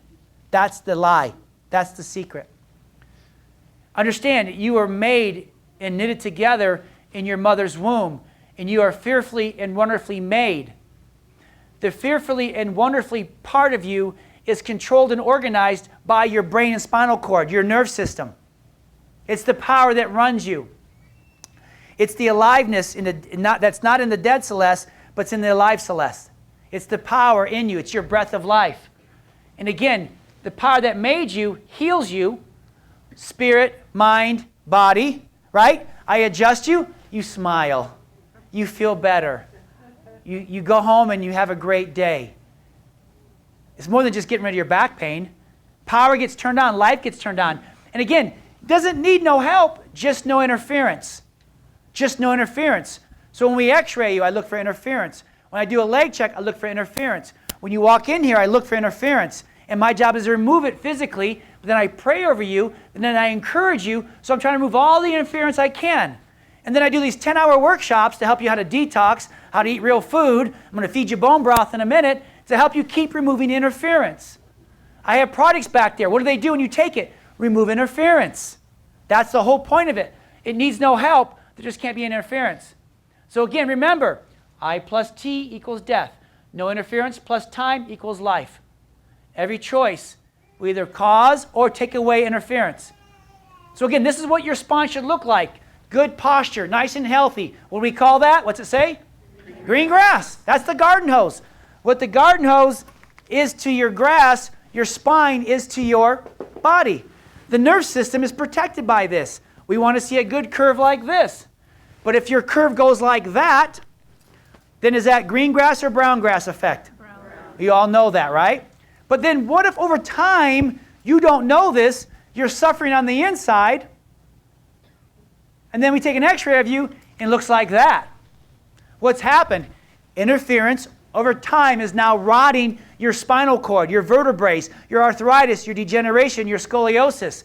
Why does research say that scoliosis takes 14 years off your life? Because when your spine is like this, it's hard to live that full life. So that's why we have to reduce that. All medical doctors understand that. All doctors know that, right? And you know what's crazy? Like Bruce Lipton said in that article, he's not a Christian. He's not a religious man, right? So when somebody who doesn't, there's certain behaviors, if you'll do them, certain action steps, if you do them, it doesn't matter if you go to church or not. You're still blessed. God's not a respecter of person. Tithing, right? There's people who are downright evil, but they give their money away so they get blessed. It's a principle. It's a law, right? They take action steps. Whether they give God a credit or not, they're still blessed because some people go to church, eat healthy, get cancer. Some people don't go to church, smoke and drink, have lots of, do lots of bad things, and they're going to be 90 years old next month. See, there's no contrast to it. You understand it's all about the breath of life, okay? So as your spine gets kinked, it shuts it down. So then you go from brown grass, then you go to dirt. And again, when you go to nursing homes, what do you see? You see this. You don't ever see a person in a nursing home with this. They're out enjoying life. It's this. It's their spine. Again, it wasn't the lack of gyms, lack of medications, lack of hospitals that caused that problem. It was a lack of curve, a lack of health, a lack of life in their body. But how did it get there? Well, how about the day you were born? Were you C-section? Were you forceps? Were you vacuum extraction? Might that position of your spine right there cause problems with your breath of life? Might that cause pinching? That's how we're born in America. We're not caught. 3 of our babies were born at home. 1 was not. The one that's not has some health issues. The ones that were born at home don't. But that's you, whether you really understand it or not. And then this is, what did he hurt? His spine. So how are we going to fix him? We're going to more medication, better food, better exercise, positive attitude, body detox? No, if we reconnected the power, turn that breath of life full blast onto his body, then he'd be able to regenerate and get back to here, right? He hurt his spine. That's why he's here. If we fix it, he goes back to there. So all those problems we saw, subconsciously, behavior, conscious, subconscious, are all based on the breath of life and the nerve system. You hurt the nerve system, all those shut down. So that's why Dr. Windsor did autopsies and saw that the nerve disease is what caused the uterus, the prostate, the kidney, the spleen, the pancreas, the gallbladder, the liver, the stomach, the lungs, the heart to shut down.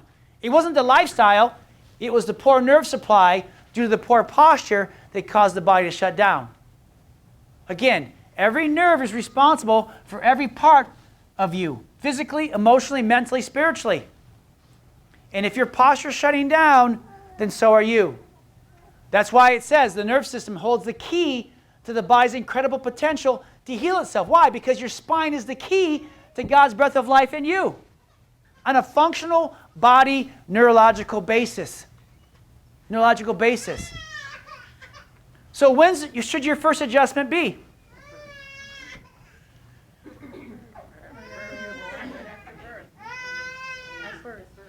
So how many of you were born right after birth?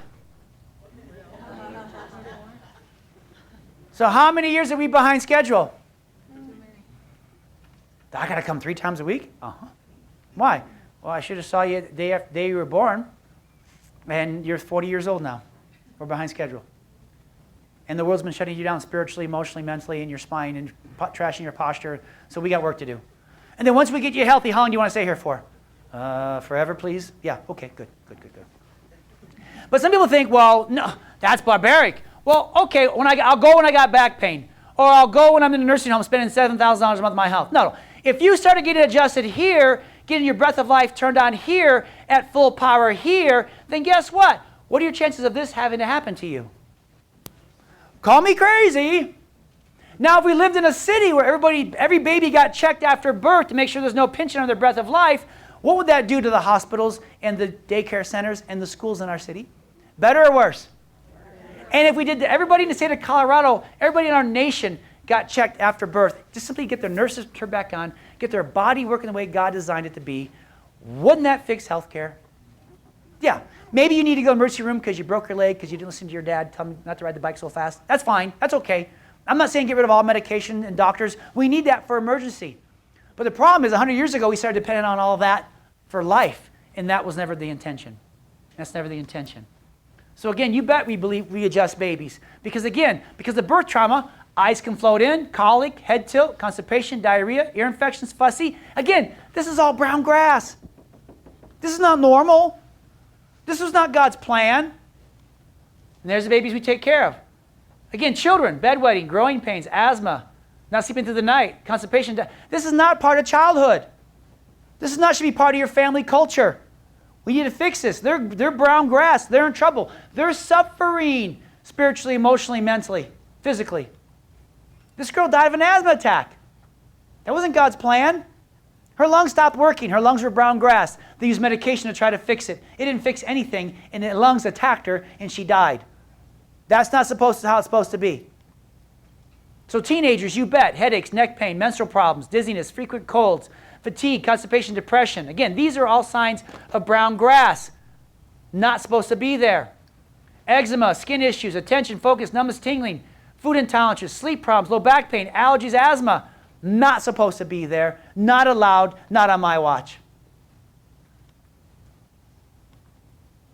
And you, adults, headaches, neck pain, menstrual problems, dizziness, frequent colds, blood pressure, fatigue, constipation, depression, eczema, allergies, sciatic pain, sleep problems, food intolerances, numbness and tingling, tension, focus, acid reflux. Oh, no worry, there's something at Walgreens for you for each one of these things. Does it fix the problem, though? Does it turn back on the breath of life? No. Therefore, you're just wasting your time and your money, and you're just driving yourself towards the nursing home. So again, you want to lose weight? Great. This guy here had a horrible spine, doing everything he could to lose weight. He couldn't lose weight. He got his posture corrected, his healing power kicked back on, and now he lost over 100 pounds. Why? Optimize your weight. Optimize your health. Optimize your weight. Get your power turned on. Get your metabolism working. Everything works right. Here's Hazel. She wanted to get healthy, so what did we do? We got her healthy by exactly what I'm teaching you today. So what's the first step be to make your spirit, mind, and body stronger? More medication? No. More change your diet? No. More vitamins, more probiotics? How about get your brain talking to your body? Get that breath of life turned back on. That's what we're going to do. Okay? And so,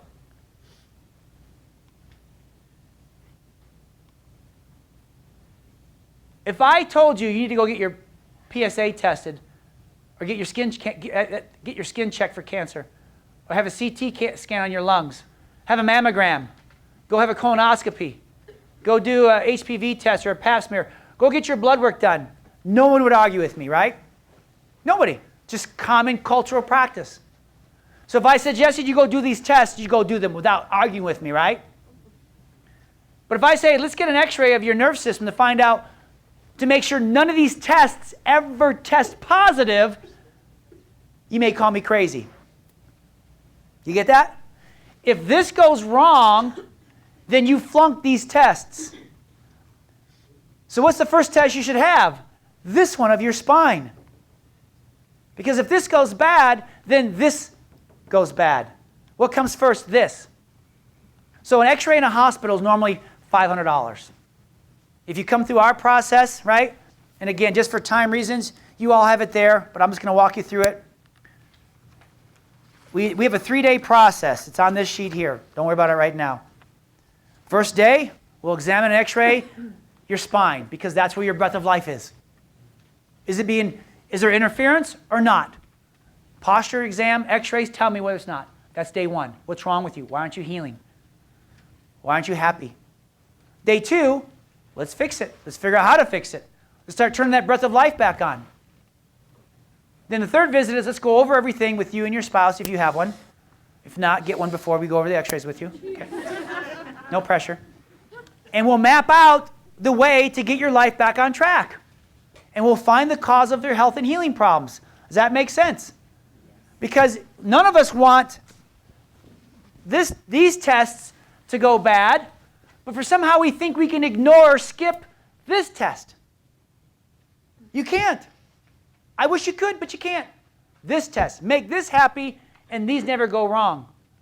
And so if you're a patient today, when we take a break in about 4 hours, you'll get up, and you'll make an appointment for yourself. If you do, if it's just you, if there's only one in your family, then instead of being $270, it's $99.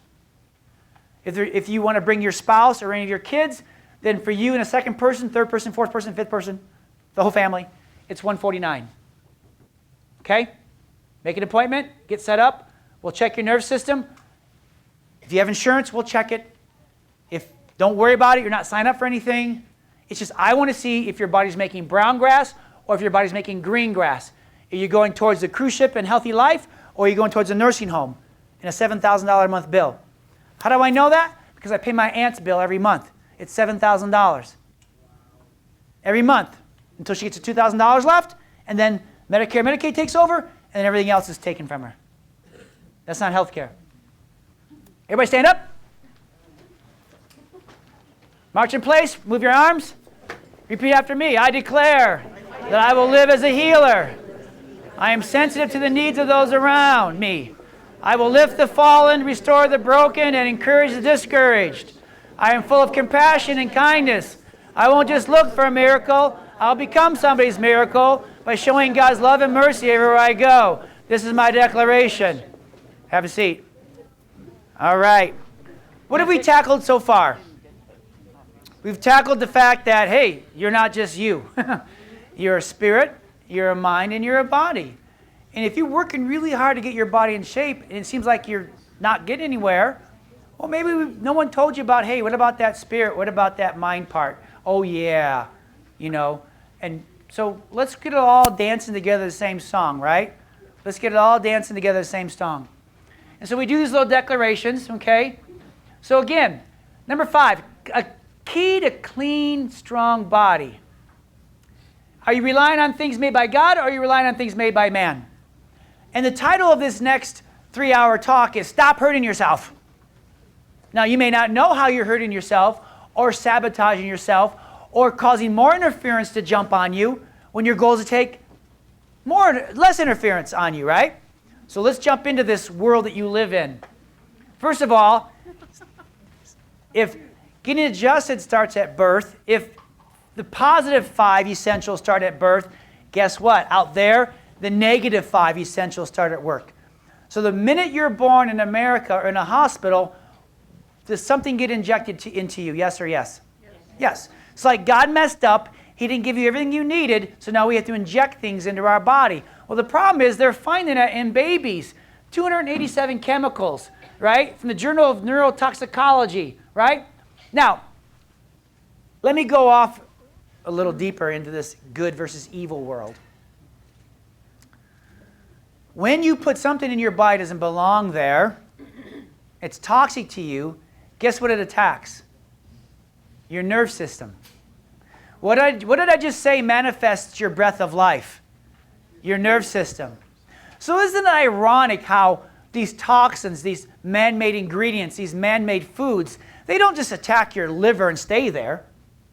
They attack your nerve system first, and then because your nerve system is either your highway to heaven, breath of life, or highway to hell, early death, that's how it works its way into your system.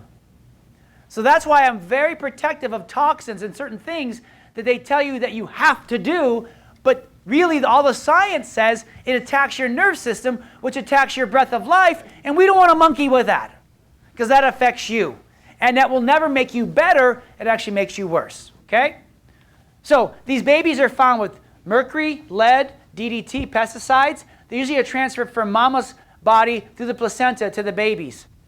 And then when you look at a vaccine that they get within a few days of life, ammonium sulfate, beta-propylactone, genetically modified yeast, animal bacteria, and viral DNA, latex rubber, MSG, aluminum, formaldehyde, microorganisms, human animal cells, phenethanol, neomycin sulfate, mercury, right? Antibiotics, gelatin, glutaraldehyde, tributylphosphate, polysorbate 80. Now, does this grow on trees? No. Are there any mercury fruit trees? No. These are man-made ingredients put into your body, made by God. And again, we're relying on man-made things to make our body by God better, and it's not working. Now, if I can get hysterical and historical on you, let me read this to you. A major cause of the Roman Empire decline after 6 centuries of world dominance was its replacement of stone aqueducts by lead pipes for the transportation and supply of drinking water. Roman engineers, the best in the world, turned their fellow citizens into neurological cripples. Because again, what's Mad Hatter disease? Lead, right? Lead poisoning. Today, our own best and brightest, with the best of intentions, achieve the same end through childhood vaccination programs, yielding the modern scourges of hyperactivity, learning disabilities, autism, appetite disorders, and impulsive violence. All because these things get into the body and have a toxic reaction on the nerve system. Therefore, what's the effect? The fruit, hyperactivity, learning disabilities, autism, appetite disorders, impulsive violence. There, I said it. I said it. Good. Now, what about gaining weight? Well, if you have these toxins in your body, your organs don't want them. So fat is produced to insulate those poisons from your body. Some of you lose 5 pounds, and that's it. You could chop your leg off, and the scale won't move. It's because your insulin, your weight loss resistant because you're toxic. And so toxins are more damaging the body than fat. Toxins are fat soluble. The body produces a layer of protection, fat. So no matter what you do to try, your body will not lose weight. You will not lose fat because you're toxic, not because you're not working hard enough. So as toxins get into your body from day one, birth, through vaccines, through food that's not food, through diet sodas, we'll talk about in a minute, your body begins to produce fat to insulate you from those toxins. That's why you gained weight. And what else do we see in these people? Nerve system disorders, immune system problems, childhood cancer, breast cancer, diabetes, reproductive issues, hormone problems, asthma, ADHD, migraines, development delays. These weren't around 100 years ago. But as our bodies by God begin doing things and eating things and taking things made by man, this is what we get from it. And women and men, estrogen dominance. You have more estrogen in your body than your body requires. So therefore, it causes irritability, anxiety, hot flashes, insomnia, weight gain, migraines, depression. Again, this is not normal. Your wife's not crazy. Your husband's not crazy. Your teenager's not crazy. They're suffering. And these are the signs. So how does it get there? Teflon, plastics that are 3 or 7, cosmetics, sunscreen, formaldehyde releasers. They're getting into our body through these systems. And shampoo, eyeshadow, lipstick, perfume, nail varnish, fake tan, body lotion, deodorant, foundation, blusher, hairspray. Not all, but many are hurting you. Again, interference over what? Over what? Time causes death, right? Well, how many times, ladies, have you used hairspray? You know what I'm saying? Well, or shampoo or eyeshadow or lips, or men too, deodorant, right? It's one choice.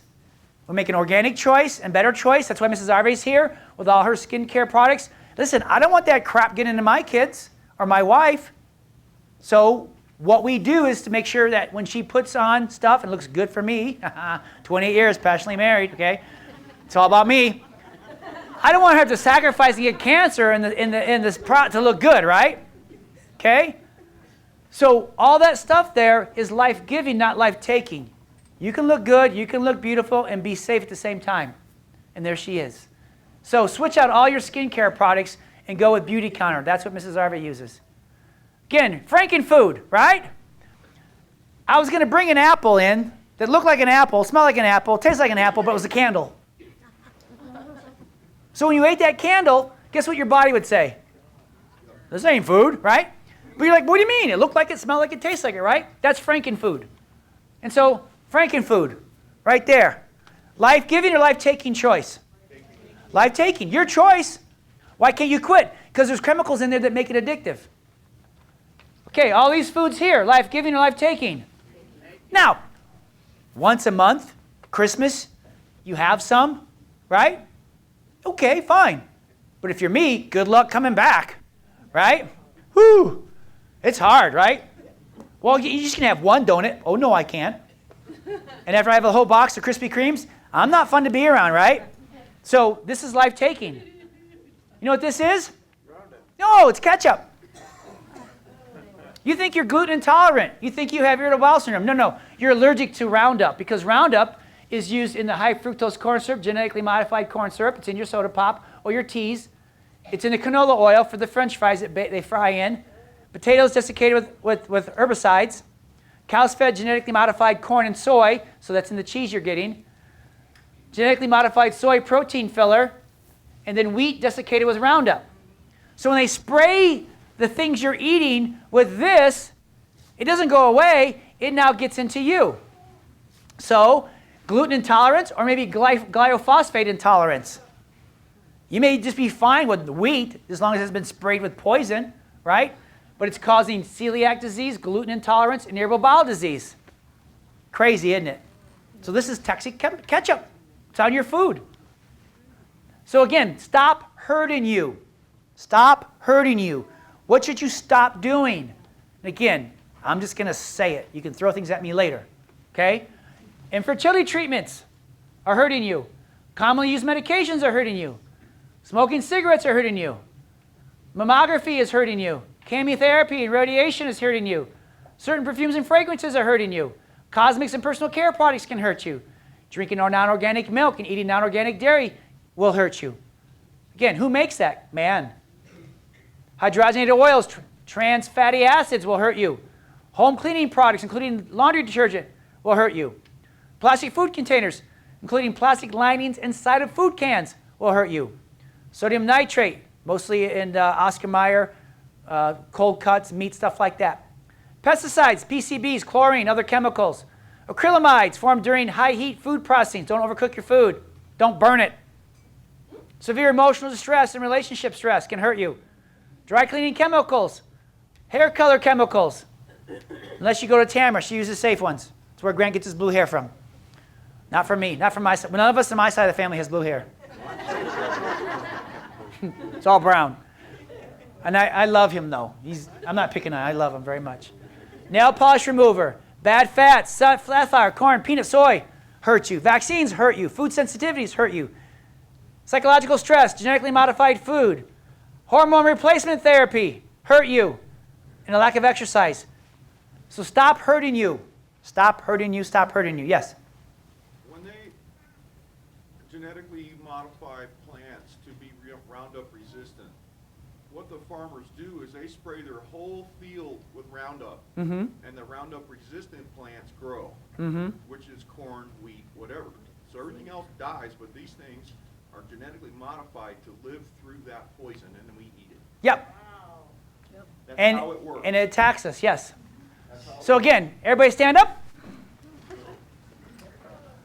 Let's start marching in place. Swing your arms. Father Abraham, never mind, sorry. Say, repeat after me. I declare God is going before me, making crooked places straight. He has already lined up the right people, the right opportunities, and the solutions to problems I haven't had. No person, no sickness, no disappointment can stop his plan. What he has promised will come to pass. This is my declaration. All right, have a seat. You don't understand, Dr. Joe. It's my husband's fault. It's my wife's fault. It's those kids. It's that dog. If they would just change, my life would be perfect. Well, God says, guess what? No person, no sickness, no disappointment can stop his plan for your life. So let's everybody else off the hook. It's your fault, not theirs. It's between you and God, right? All right, so again, we're going to remove for our life, again, removing interference, fructose corn syrup, man-made sugars, pink, blue, yellow packs, corporate meat injected with antibiotics, man-made dairy, man-made rice, wheat, oats, corn, barley, man-made food, like Scott said, medication, antibiotics. The more you put this in your body, the more interference you have. It's your choice. Are you a bad person? No. Does God hate you? No. Just consequences. What's there left to eat if you get rid of all that? Right here, organic veggies. I'm glad you asked. See, we worked this out beforehand, right? Organic veggies, naturally raised grass-fed meats. What's that? Corner Post Meats. Go online, order the meat, you get a discount. They'll drop it off here. Chicken, lamb, beef, piggies raised the way God intended it to, right? It's pretty cool. Good fats, bone broth, kefir, raw dairy. Raw dairy. Replace it with that. And again, if you're having trouble, we have a way to find out what is your friend and not your friend. It's called applied kinesiology. We do it on Saturdays. We can find out what vitamin, what nutrition is your friend, and what food, what vitamin is not your friend. And then we create a 60-day customized nutrition plan that removes interference and feeds life to your body. That's what we do, okay? It's only for current patients because we got to get your breath of life turned back on first. We got to get your nerve system healing like it's supposed to first. Then after all that gets better, then we can pinpoint what we specifically need, right? A vitamin will never change your posture, right? Vitamins never fix sloppy living. So we start with your posture first. But again, sign up today before you go. We have some times booked up. You'll see that for current patients. If you're not a current patient, let's get your nerve system fixed first. So vitamin D. Let's check this out. When you're deficient in vitamin D, then brown grass like cardiovascular, cholesterol issues, blood pressure, immune system, kidney function, muscle strength, and healthy teeth, bones, if you're deficient, are all affected. So that's why we love having vitamin D. We couldn't find a product that works. We had to make our own. And we put probiotics in it because we had to heal the gut too. And so when I put this in my body made by God, again, it's liquid sunshine, right? Sun in a bottle. Who made sun? God did. So it has a healing effect on my immune system, which is my first line of defense against illness and disease. And what does science say? When you apply vitamin D3 to cancer cells, they shriveled up and died. The vitamin has the same effect as a drug used for breast cancer. Let me translate. Your body's so awesome, God made it so cool, that when you give it what it needs, it kills cancer. What a concept, right? Matter of fact, when your body's really healthy and you're green grass, your body never makes cancer. Isn't that cool, right? So the cure to cancer is, guess what? Don't get it. How do you not get it? Well, from birth, realize that you're a spirit, you're a mind, you're a body. Take care of that temple, and guess what? Good things will happen for you, okay? Max Fit.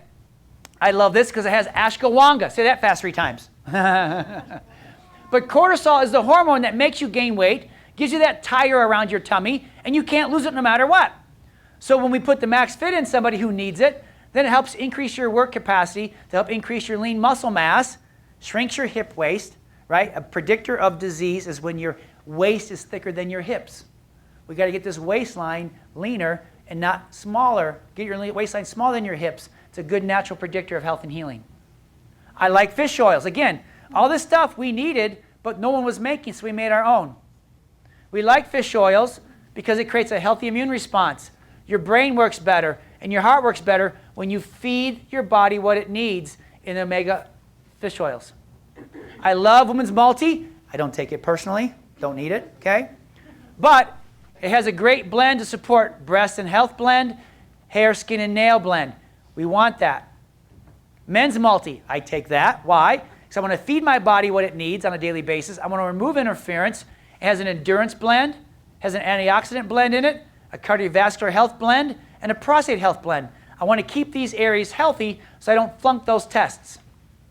Daily Defense. This is great for inflammation. You have pain, you have issues. Has turmeric in it, curcumin. And again, it helps fight inflammation, but also chronic diseases like diabetes, cancer, and heart disease. Because you're deficient, when you feed yourself this food, has a positive effect on these things. Max GI. Again, we had a great workshop in November on healthy tummy. This fixes your leaky gut syndrome. This gives your body what it needs to repair from all the antibiotics they've given you, from all the medicine you've been taking, from all the genetically modified food you've been taking. We have to repair that. So if you need this, we use the Max GI to repair all that, because happy tummy, happy brain, happy life. And if you can't lose weight and you're toxic, we have a detox system that will help your body detox the toxins, the poisons, the heavy metals, the biotoxins, and get rid of it so your body can get on board with healing. And again, the problem with juicing is it's really high in sugar. Well, you don't need more sugar, you need less sugar. So I really love the Max Greens because it helps me drink my veggies, helps me detox my organs and not crank up my sugar levels. And I love, again, whey protein. Well, I'm allergic to whey protein. Or somebody said you should do, no, this is grass-fed whey protein. The power is in the fact that these cows have not been touched or raised by man. So you're getting basically whey protein the best we can from the way God designed it to be, grass-fed cows. And again, here it is right here. I kind of got ahead of myself, really, right? You don't get a men's and a women's and a Max Fit for $80. You get one or the other, okay? Men, you get this and that. Women, you get this and that, okay? If you're buying it for your husband, then you get, you know what I'm talking about, okay? And this is the Makeover pack, okay? You get this, one of these, that, and that. You save some money that way. Save money that way, okay? And then bone broth, right? Again, I like bone broth. Some of you have tried it. Try a sample. We have coffee. We have turmeric flavor. It's just good to have. It's just good to have. Again, helps your gut be happy, your joints be happy, your skin and hair be happy, metabolism, a healthy weight gain. Again, if you're 100 years ago and you're cooking a goat or a cow or a chicken or whatever, you'd be boiling it, right? And the bones would be soaking in it, and you'd be sipping on that. They're like, hey, that feels good. And you're sick, they would give you that, right? Because that healing properties in it, right? Okay? And it's so cool looking. Even Kobe Bryant and Gwyneth Paltrow, and it's on the Today Show and the GAPS diet and Salma Hayek, right? It just, everybody's on board. And Luke had an idea. Hey, can I come in the mornings and just sell bone broth to people for $5? I'm like, well, that's kind of steep, but you go ahead. Because they're having these, not Starbucks anymore, but now Bone Bucks or whatever they call it, And again, I'm into easy, right? If you're into easy, raise your hand. Yeah? So I like to pull it out of the container, scoop it, add hot water, and I'm done. And so it's about $2.25 per serving. It takes me 1 to 5 minutes of work to make it, versus if you try to make it yourself with the chicken and boiling it all down, it's about $5.50 a serving. It takes 12 to 48 hours to boil the bones down. You choose your time. And anybody who buys either a coffee or turmeric protein bone broth gets a free book today that has a 3-day cleanse in it, a 7-day cleanse in it, and a 30-day transformation process. Good stuff. Josh Axe has actually been to this office. I helped train him up. He's a friend of mine. He's really cool at doing what he does. He's an amazing man. I wasn't taught to do what he does, like the internet. Who knew that was going to come around, right? And all this stuff. No, you got to be here, right? But he's doing things that I can only dream of, and hopefully he'll teach me someday to do all that. But he's a really nice guy, so get his stuff there. All right, and again, make sure you check out Mrs. Beautiful Arvay.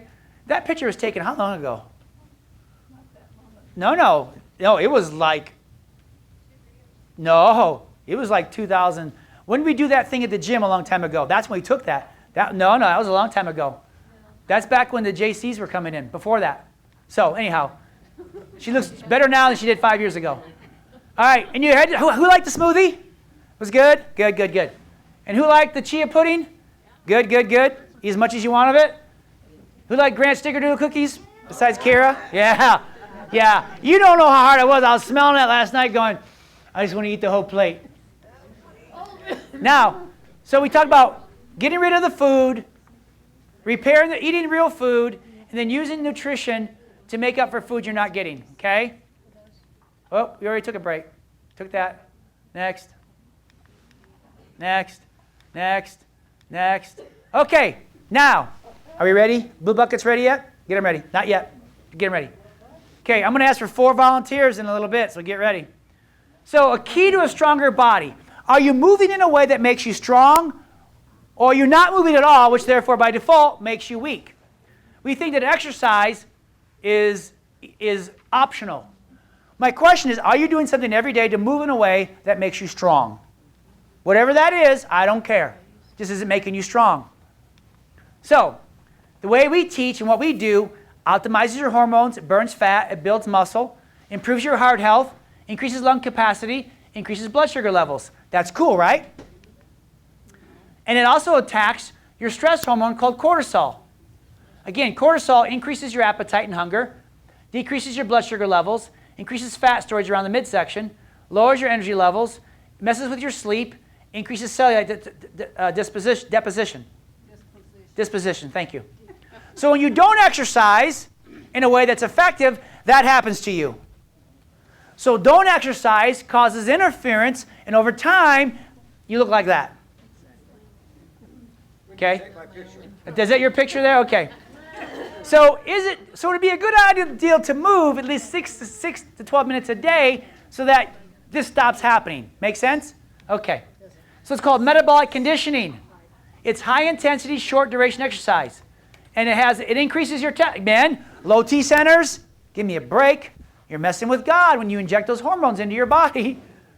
The side effects, prostate cancer, heart attack. Okay. Some men say, I don't care, I feel great. Decreased cortisol improves your body to consume oxygen, enhances your aerobic and anaerobic systems. That makes you skinny, strong, and lean. Afterburn, after you do this kind of workout, your body keeps burning fat for 12 to 36 hours afterwards. And you increase your lean muscle mass. That's called metabolic conditioning. That's the kind of workouts that we're teaching here every Saturday at 8:30. Now, I need 4 volunteers. 1, 2, 3, 4. Okay? Yeah, I need 4 chairs. I'm going to show you how easy it is. No, leave that one there. Leave that one there. Leave your chairs there. I need 4 chairs right here in front. I'm going to show how easy it is to burn fat. Just come up here, 4 volunteers. 1, 2, 3, 4. Good. Now, we're going to have a little contest here. 4 chairs here. 4 chairs right here. 2 over here. We did not rehearse this before. You can tell. Okay. 4 volunteers, please have a seat. Now, who here wants to get healthy and burn fat? Good. Remove your socks and shoes and roll up your pant legs. Say what? Remove your socks and shoes, roll up your pant legs.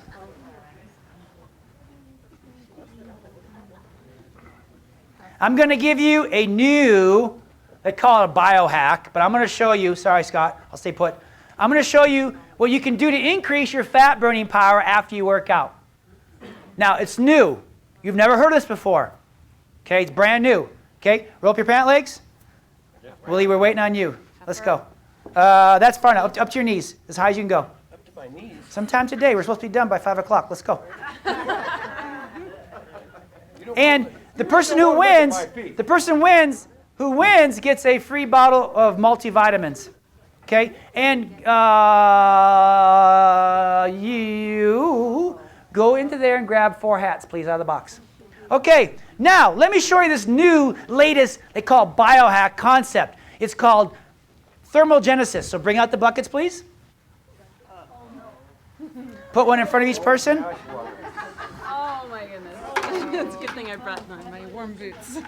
So, as the slide, no, we're not going to dump the bucket on you. Oh, thank you. So, that's perfect. That's perfect, Lucy. So, if you haven't checked all the latest cool fads, cold water stimulates your immune system. Cold water increases alertness. Cold water prevents colds. Cold water stimulates antidepressant hormones. Cold water accelerates your metabolism. It frees up the mind. It tightens the skin and reduces hair loss. Doesn't it increase brown fat? Decreases brown fat. Well, it helps burn fat. See, so I was told cold showers are for something else. But, so now let me make a confession. If I'm in Florida or Brazil or it's summertime, because of humidity, I'll jump in a cold pool. Okay? When I'm in Colorado and there's no humidity, not happening. In the summertime I will, when it's 100 degrees, we have a pool, and I have it for that reason. I jump in it, I'm like 5 minutes chilled to the bone, and then I get out. And I have that healing effect. Yesterday I tried it. My friend Dr. Zach does it really well. I'm in my nice warm shower, and I say, okay, make it go cold. And I go, forget you. This is nice and warm. Yesterday, I turned it to cold, and I stirred it with my hands like this. And you're like, I'm like, you know. But when you're doing that, if you can calm your breath and breathe, that's how you get through stressful situations. So I had an idea. Let's try it. So I'm going to say go. You each are going to put your feet in those buckets. The person who lasts the longest wins a prize. On your mark, get set, go. Both feet. Okay, music please. Just breathe. Just breathe. Just breathe. And if you all make it for 20 minutes, I'll give you a prize. You all get a prize. How we doing? We doing good? Just breathe. Focus. You're like piece of cake, right? You're not gonna make it? Ah! Towels. Here you go. All right, one's out. That's 30 seconds. How we doing? Keep breathing. 45 seconds.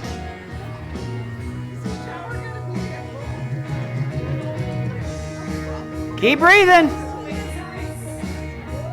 Good. It's 1 minute. Let's see if we can go another minute. Go to your happy place. Right now, you're stimulating your immune system. You're increasing your alertness. You're preventing colds. It has an antidepressant effect on you. It's accelerating your metabolism, freeing up your mind, tightens the skin, reduces hair loss. So I really couldn't make it. 30 more seconds. Come on, you can make it. Where are the hats at?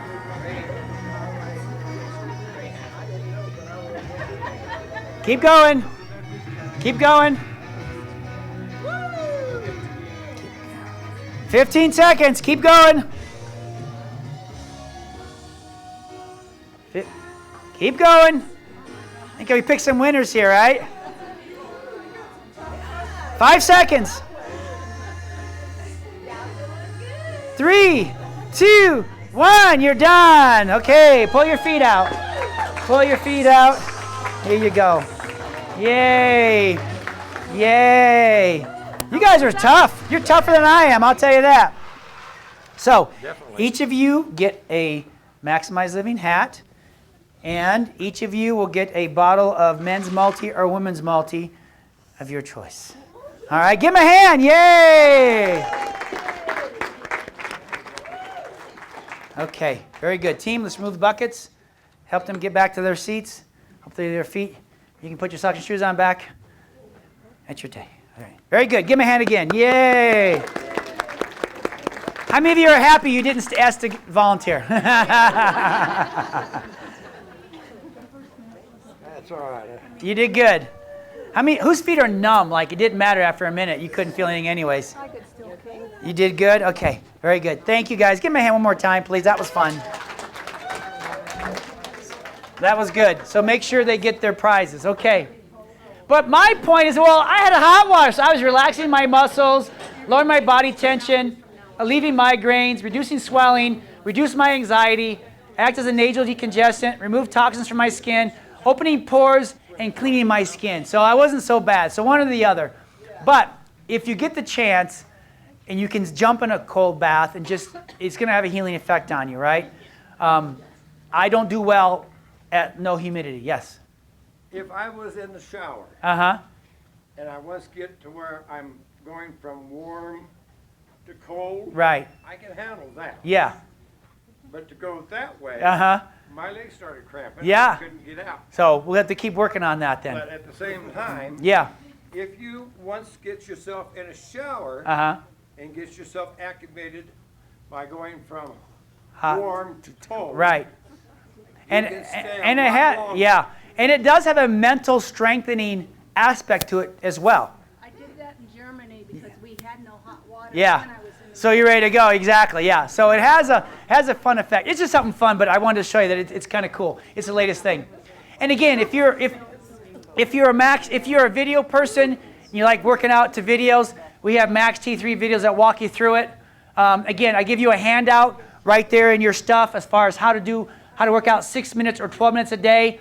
Workout 1, jumping jacks, squats, push-ups, sit-ups, run in place, lunge, squats, jumping jacks. You just do each of these exercises for a period of time, and you're done in 12 minutes or 6 minutes, depending on what you want to do. Or come on Saturdays, I'll train you, I'll rehab you. We had fun today doing it, it's free.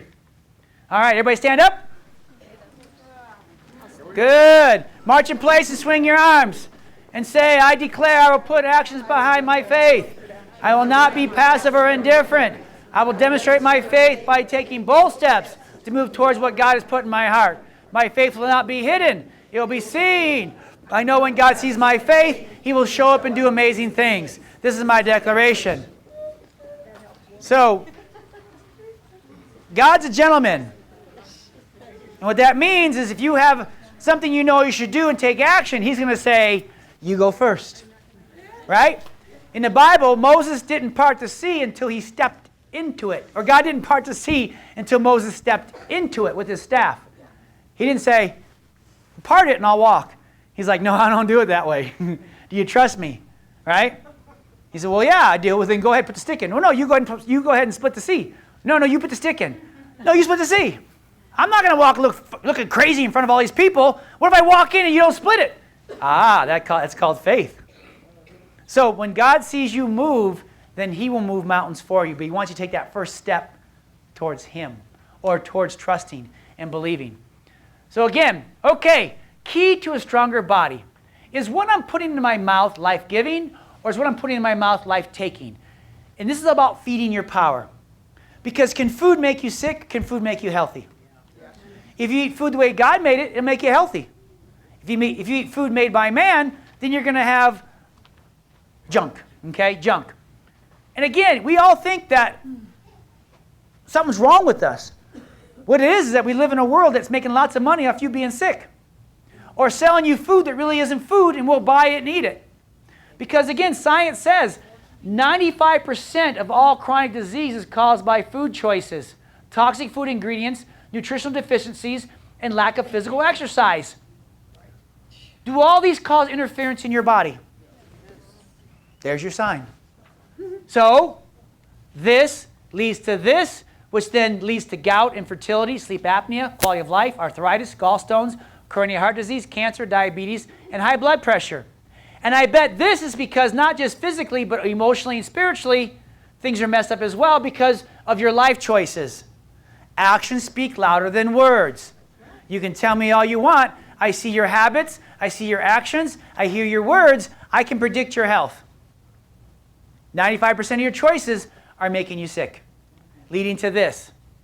So, become a fat melting machine. It's all about your hormones. I warned you about the hormones and all that meat and dairy you eat. He's got a tail. He's got udders, right? So hormone, your cortisol, is what makes you unhealthy, look old, and feel old. Human growth hormone is what we turn on when we make good choices. When you exercise, when you put good nutrition in your body, your testosterone, your estrogen, your progesterone, all balances out. You don't need to be injected with man-made versions of it. And then leptin tells your brain to burn fat. So when you do these action steps, I'm going to tell you in a minute, you're strengthening your growth hormone, you're building up your leptin, you're shrinking your cortisol, and you'll stop growing udders. And again, sugar, you've heard it, don't eat sugar, right? But I'm going to say it again. Is sugar life-giving or life-taking? Right. So obesity, acidity of the body, inflammation, high cholesterol, imbalances, diabetes, toxins, heart disease, blah, blah, blah, blah, blah. Sugar is made by man, so it gives you diseases made by man. But you don't understand, Dr. Arvay. It's 8 o'clock at night. I got to have something. Just something. Yes? With, I tried all those other sugars. Right. I went back to natural sugar because I couldn't find a sugar that I could buy over the market that would satisfy me. Exactly. Yeah. You got to get to... What do I do to get rid of that natural sugar?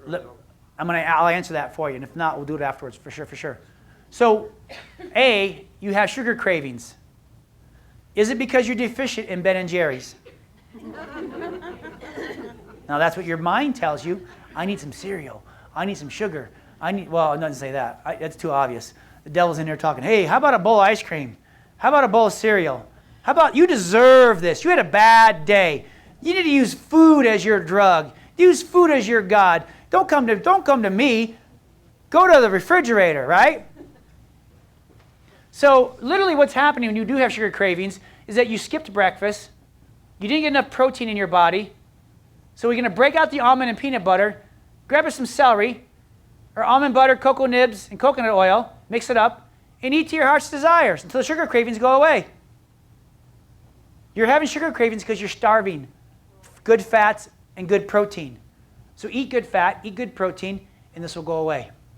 Okay? Eventually sugar cravings will go away as you get healthy. Food mops. Anybody ever heard of food maps? Food mops? FODMAPs? Yes. It's advanced, just like the ice baths, just like the glyphosate.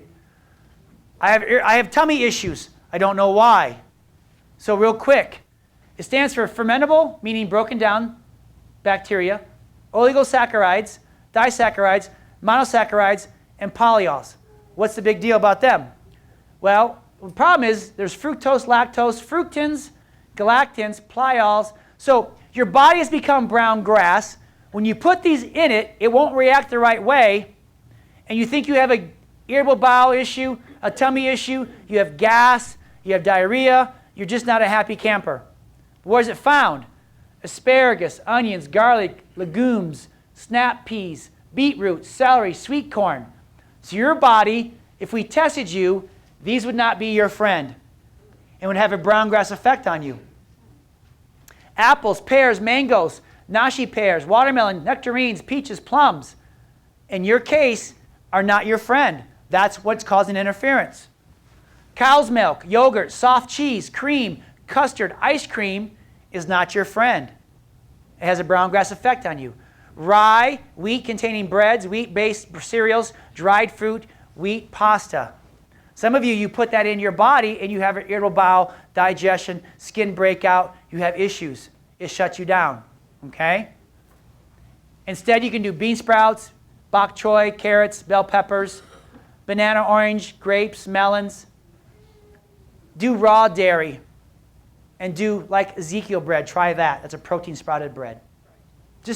Haven't taught on this yet, but I'm realizing that some of your gut issues or gas issues are because you're putting this in. You may not realize, like, I had an apple. What's wrong with that? In your body, it may be everything. I don't know. Where do nuts Nuts and seeds are okay for right now if you wash them and they're not full of fungus. Okay? Now, here's another thing I'm going to give you today. When you take your kids out to dinner, let them order off the adult menu. Look at a kid's menu. What's it say? Crap, crap, crap, crap, crap, crap, crap. Oh, it's cheap. Okay. It's still crap. So, it's too much of a good thing. I've had to change my teaching. I have learned some things over the last 3 or 4 months. I say eat good fat, eat good protein, eat good veggies. But I used to say eat as much as you want because most of us weren't eating food. So I just want you eating food, step one. Now, does that mean I can have as much good fat as I want? Nope. Does it mean I can have as much good protein as I want? Nope. Not me. Not my body type. Okay? I have to be careful. Because what I was teaching everybody to do was, yes, getting people healthy, but for me, it wasn't really making a big difference. I was getting healthier, but I still was at my ideal weight, and I knew I needed to get a little leaner for what I want to do. So I started budgeting my food. I started looking at everything I'm eating, right? And I found a lot of good things out. So if you want to lose weight and you want to talk calories, I'm going to say get between 1,600 to 1,800 calories per day of good food, okay? If you want to get strong, you want to eat about 2,000, 2,400 calories per day. Okay? Well, what does that look like? You're going to count your macros. Anybody heard of macros before? Okay. This is new. I'm not expecting any of you to master this right now. But some of you, this is what you need to do. And if you join the challenge, I'll work with you each Saturday on figuring this out, okay? We're not going to solve all this over the next 20 minutes, 30 minutes. Just making you aware of it. If you want to ease into it, then 50% of your calorie intake macro would be fat. 25% would be protein. 25% would be carbs. If you really want to get serious and really get healthy and really get green grass fast, then make 65% of your macros fat, good fats, 25% protein, and 10% carbohydrates. Mostly vegetables, mostly good protein, mostly good fats, okay? You can download an app called MyFitnessPal. That's what I did. I kept track of all the macros. I upgraded the premium because I can keep track of macros that way. It's wherever you're at. If I told you you need to get on a budget and write everything you spend for the next 30 days, money-wise, some of you go like, just shoot me now, right? That's an administration nightmare. Todd's like, piece of cake, right? I've been doing that for 100 years. Me, I'm like, oh, I got to keep track of all that stuff. I don't have time for it. Just give me. No. Stop and slow down. This is what MyFitnessPal makes you manage your eating habits, right? I will tell you not to enter in your water intake or your exercise because it messes it up. Just stick with the food part, right? And the way you do that is, again, I'll work with you on Saturdays. Actually, Grant's really good at this. You download the app. You enter your weight and activity level. Enter your gender, birth date, and height. Your username, password, zip code. Tell them, yes, I'll do this. Then you start looking for food that you eat. Every time you eat food, you put it in there. And as you put the food in you eat for breakfast, it will tick away at the grams of macros. So at the end of the day, your job is to zero out your macros. Zero budget. Profit and loss, zero. Here's one thing you may not realize. You're probably going to end up eating more food than less food. Because most of the reason you can't lose weight is because you're starving yourself. That's why you're not getting healthy. You're actually starving. I'm eating good, but you're not eating enough. And you're eating too much of fat, maybe. My case was. I need to back off on some of the fat. I was blowing my fat macros out by breakfast. Heavy whipping cream, coconut oil. That was my fat for the day. Why? Because that's what my body showed me. Now, I eat egg whites, not just all eggs. I buy the carton of 10 egg whites, organic, saves time, pour it in, done. I ain't got to crack 10 eggs open anymore, okay? But I'll teach you all this as time goes on. So that's MyFitnessPal, and I like it. Intermittent fasting. Well, guess what? Intermittent fasting, right? Big popular stuff. How about just eat dinner at 8 o'clock, and don't have breakfast until 8 o'clock. That's why they call it break fast. You're just giving yourself a break from dinner to breakfast of 12 to 16 hours, okay? Now, so intermittent fasting, it forces your body to burn fat. It increases your insulin levels, which means you burn fat. Increases your growth hormone. Good concept, right? So step one, just eat dinner and don't have breakfast until 12 hours. From breakfast to dinner, eat what you want. You give yourself a 12-hour break. That's going to have a green grass effect on your body. Fair enough? Sometimes that's a white belt move. Just stay with that. Okay? Now, women, you got to be careful. Because it can affect, again, men and women are different. Just figuring that out. So you are very sensitive to signals of starvation. This can throw off your hormones out of whack, even halt ovulation, can affect menstruation, shrink ovaries. You don't want to do that. Plus, it can worsen eating disorders like anorexia, bulimia, and binge eating. So you have to be careful. Just because you saw it on Pinterest is a good idea. Okay, I'm gonna stop eating at 8. I'm gonna starve myself, and wait a minute. Okay? But the benefits are you can lose body fat, improve inflammatory markers, which means your joints feel better, and you can gain energy. So there's a good thing, right? But too much of a good thing can be bad. So it looks like this. You're up by 6 to 8 a.m. You can drink water, tea, coffee, Dr. Joe coffee, or bone broth. You're not starving yourself. Do your max T3 workout on an empty stomach or by sipping this. Then do a power shake. Then continue with water, tea, coffee, Dr. Joe coffee, or bone broth. Not all of them, one of them or more. Then at lunchtime, healthy meats, good veggies, good fat meal. No sugar, no bread, no pasta, no rice. Then have a good veggie snack, nuts, seeds, power shake. Okay? Dinner time, meat, veggie, good fat meal. No sugar, no bread, no rice, no pasta. And you're done by 8 o'clock. Don't do this until 12 or 16. But really, you're not eating until noon. Okay? That's intermittent fasting in a nutshell. Can you make it harder? Yeah. Can you keep it simple? Absolutely. Okay? I kind of do it. I wake up at 4:20.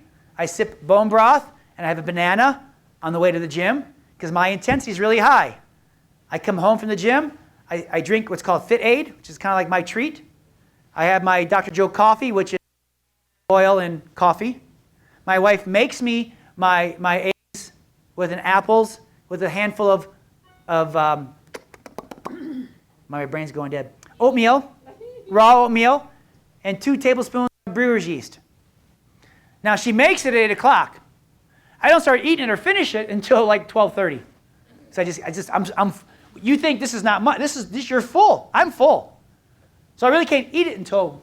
So by 12:30 I'm done. I take a nap because naps are heavenly of God. And then at 2:30 I have quinoa. I have my other meal, and then I get home and I have my other meal. And then so that's kind of my way of doing it, right? Again, if you come on Saturdays, you come to workouts, we'll show you. We'll customize this for you. I'm just making you aware of it, okay? And you may feel a little detoxing, tired, lethargic, flu. These are possible. You don't have to feel this way, but you might. I'm dying. Something's wrong. I'm going to go, no, you're healing. It's okay. You're fine, right? Okay? You're healing. It's okay. So again, feed your power. Eat food, breakfast ideas, lunch ideas, dinner ideas, snack ideas. Be getting them in your body. Be taking care of them. Again, when you're part of the challenge, I'll talk about in a minute, I'm going to email you this stuff if you want it. Some of you are overwhelmed already. Just show up and get adjusted. Just show up and get adjusted. Show up on Saturdays, work out with us. Start drinking more water. Take a cold shower once in a while. Have fun. Start doing the declarations every day. Just start there, okay? Everybody stand up. And we're going to wrap this up. March in place. Move your hands. Say, I declare it's not too late to accomplish everything God has placed in my heart. I have not missed my window of opportunity. God has moments of favor in my future. He's preparing me right now because He's about to release a special grace to help me accomplish that dream. This is my time. This is my moment. I receive it today. This is my declaration. Great. Have a seat. All right. Are we ready to get busy? Now, you could sit here and go, well, whooshy, woo-woo, new agey, blah, blah, blah. Listen, it's not new agey. Guess where all those folks got those ideas from? God, right? So, I triple, double dog dare you So simply just read this every day for the next 30 days. I need a copy of it. And it will remove interference. Just go to Pinterest, look up Day 4 Joel Osteen. And it's there. And I picked this on purpose because sometimes you think, oh, it's just there's no hope for me, it's too late, right? That's what that voice says. It's too late for you. Just scrap it, right? No, it's not too late. It's not too late. So again, John 10:10 says there's a thief that comes, steals, kills, and destroys, right? Your choice to choose the water, your choice to choose the diet soda or the soda, right? Sneaky, your choice. Thief says, here's a soda. Little angel on this side, right? In the devil hat, things, pitchfork. Take the soda. Little white angel says, no, take the water. What do? You deserve it. You've had a bad day. That boss is being mean to you. You deserve a treat. Quit being so hard on yourself. And it's that conversation, unless I'm the only crazy one here. It's that conversation, right? You know, alarm goes off. Let's be more personal. 4:20, nice and warm. Get up and go to the gym. No. And when I get up, understand, when I get up and go to the gym, it's not just, hey, George, how are you today? Oh, fine. That's not the gym for me, okay? I like doing CrossFit, and it's my thing, but it's my thing. But John 10:10b says, listen, there's a thief that comes, steal, kills, and destroys, but God came to have real and eternal life and more and better life than you ever dreamed of. Who wants a better life than you ever could dream of? Well, that's the doctor I am to help you get there. So again, everybody raise up their right hand. Pretend you have a torch, okay? I'm going to light all your torches, right? Okay, think of the Statue of Liberty, torch, right? Now, you have to run every day from now until you go to heaven, and you can't let that torch go out. You have to be consciously aware of that torch. You're not allowed to go on vacation and just trash the torch. Okay? You are to run now every day with a conscious awareness of that torch. The brighter that torch shines, the more happy and more fun your life is. The more you lose weight or get to your ideal weight, the better your marriage is, the better your parenting is, the more money you make, the less debt you have. Everything is about how well you manage and protect your torch and you don't let it go out. Okay, put your hands down. That's your torch. And for those you Facebookers and my children, here's your torch. Who's that guy's name? What's that guy's name? Human Torch, right? There you go, Moose. So whether you're like this or you're like that, you can be cool, right? But this is what you're to protect. And there's certain daily steps, action steps, that will keep this torch burning bright. And there's certain steps and action steps and thoughts that will put the torch out. And back in the Greek days, they'd have these races called the torch race. And if you finish the line first, but your torch wasn't lit, you lose. You're disqualified. You could stay in the race as long as your torch was lit. So these habits, these ways of living I'm going to go over, are all designed to keep you consciously aware that you have a torch that's lit. And the brighter that torch lights, the more happier you are, the better you are to be married to, the more fun you're going to have. Right? A lot of people say, well, what do you do when you go on vacation? Well, guess what? I'm married. So it's like saying when you go on vacation, you can stop being married. Well, that would be very painful and expensive, right? So when do you ever take a break? Take a break from what? Go back to doing things that are going to cause interference and make my torch go out? Never. Why would I do that? I'm always consciously of who I am with my torch, whether I'm in Zimbabwe or whether I'm here in Northglenn. Right? So, I lift my eyes to the Lord. Where does my help come from to keep my torch lit? My help comes from the Lord, the maker of heaven and earth. Psalm 121. Right? Listen, this is our torch bearers who meet on 8:30 on Saturday mornings. She's 87 years old. Don't tell me you can't do this. This is Pretty Grandma. I've seen Pretty Grandma once a week for the last 24 years as far as getting her adjusted. A year ago or so, a few months ago, she fell really hard and was starting to go downhill to where they got hospice. But what did we do? What I'm teaching you. And they kicked her out of hospice, said, you're too healthy, you can't be here anymore. And for the last 2 weeks, she came back to her workout class, and she works out every Saturday with us. So what she's been doing for the last 24 years and working out with us for the last 2 years, her doctor said, had you not been doing that, you would not be around right now. Or you'd be in assisted living, not living still, right? So does it matter what your time you put in, how it delivers a 10x? Absolutely. So I put this picture of her because, again, she's been doing what I'm teaching, 87 years old, and not about to stop. Here's everybody else. There's Carol, and there's Norma, and everybody else in there. See? There's Cheryl and Rudy and Edna. So we have fun. We have fun. There's Sandy. That's Timmy. There you are. There. So I couldn't let this go. So this is a chiropractic warrior. He adjusts his brothers and sisters. He has them lay down on the floor. He walks around, checks their feet, touches their spine, and says, "Power's on." I couldn't pull the video up yet, but it's coming, right? Now, this is not what this is all about. The new Think About It 28-day challenge. Because you can keep thinking, you can keep talking, you can keep wishing, you can keep hoping that you're going to change your life. But in the reality, the before and after picture is going to look the same. Nothing's going to change. Nothing's going to change. So how do you make change? How do you change your life? How do you not feel overwhelmed? It's one day at a time. But here's the thing you got to do first. You got to realize it takes 4 weeks for you to notice a change.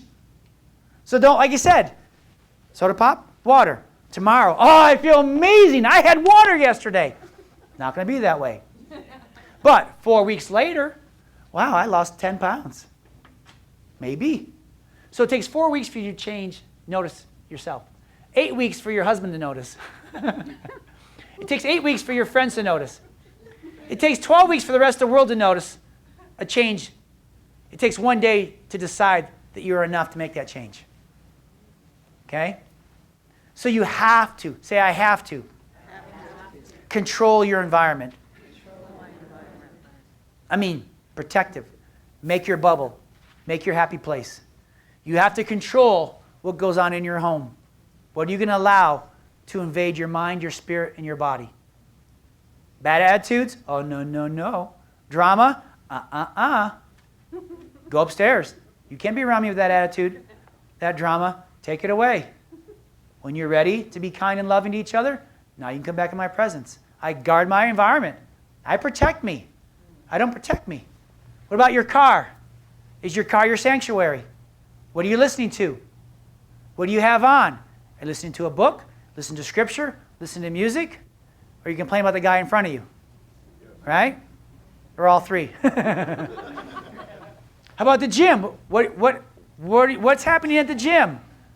Is it making you better? Or is this another social hour? I thought that was my phone. Like, that's my alarm. Gym. What about work? Is it life-giving or life-taking? If it's life-taking, then it's not worth it. Make a change. School. Life-changing, life-giving. Your friends. Life-giving, life-changing. Life-taking. Church. Oh, no, he said it. Life-giving, life-taking. Family and friends. Life-giving, life-taking. Travel. Life-giving, life-taking. This is the environment. This is where you find yourself on a daily basis. If I'm an alcoholic and I struggle with alcohol, then if I'm in a bar, that environment is not a good place for me to be. You know what I'm saying? I have to keep myself out of that environment because I'm just not strong enough. I'm not telling you to have strong willpower. I'm saying choose the environment you put yourself in so at least you have a chance to win. Talk to people that are life-giving and lovingly avoid those who are not. I'm not saying you got to quit or leave, but you got to take care of yourself. Life-giving or life-taking actions, right? The gym I go to is very life-giving to what I need to do. The work, I've created this on purpose. And when it was just my kids working here, oh yes, it will be a nice environment. Oh yes, you will get along, right? School, church, family and friends, travel. Again, I have spent time working on my life, my family's life. When we travel, we don't start eating Krispy Kreme donuts. We find out where the Whole Foods is. We find out where the gyms are. We find out everything we're doing here, we find out where it's at there, and we simply just go do it there and wherever we're at. Does that make sense? Is that newsflash, or is that like, oh, of course it is, Dr. Arvay, move on, right? Okay. So again, what can you do to start moving your life in the right direction? To green grass. spiritually, emotionally, physically better. Lose weight, look great, look young, feel young. Well, this is just what I do. What time are you going to go to bed tonight? What time are you going to wake up? I don't know, whenever. Brown grass answer. Are you drinking enough water? At least 1 or 2 of these a day. Half your body weight in ounces. You just took this one page and got 7 to 8 hours a night of sleep at night. Radically change your life. Radically make good changes. And none of this is rocket science. These are just daily habits you got to get yourself into. I'm in bed by 9, 9:30. I'm much happier if it's 9. Okay? I get up on time consistently. I drink enough water. I have it there for me. Effective workouts. Whatever it is for you. Is it effective? Is it making you stronger? Okay? Are you brushing your spine? If you're a patient, you know what that is. Listen, you don't brush your spine because you have back pain. You brush your spine because it releases more of your breath of life. It revitalizes your energy and revitalizes your nerve system because that's where your breath of life is. Okay? Are you having a life-giving breakfast? We talked about that. Are you taking life-giving vitamins? Which means the vitamins you're taking are the ones your body actually needs, not just what the bottle says is a good idea. Come get muscle tested on Saturdays. Figure that out, okay? Are you doing life-giving snacks? You can't wing food. You can't wing it. I'll talk about it in a minute. You got to have the snacks. You know your junk drawer that nobody has except for me where you put your stash at? Clean it out of the junk and put good stuff in because you're going to get when's your time? When do you cave? When's the time you hate yourself the most when it comes to food? Surround yourself with good stuff and then eat as much as you want of the good stuff. Is it making sense so far? You doing okay? Doing good? Okay. And then have a life-giving lunch, right? Well, I didn't make my lunch. Fine, go to Chipotle's.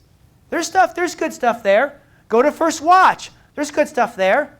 Just because I'm out of time, even go to Good Times and get a double cheeseburger, no bun, lettuce and tomato. No ketchup, no mayonnaise.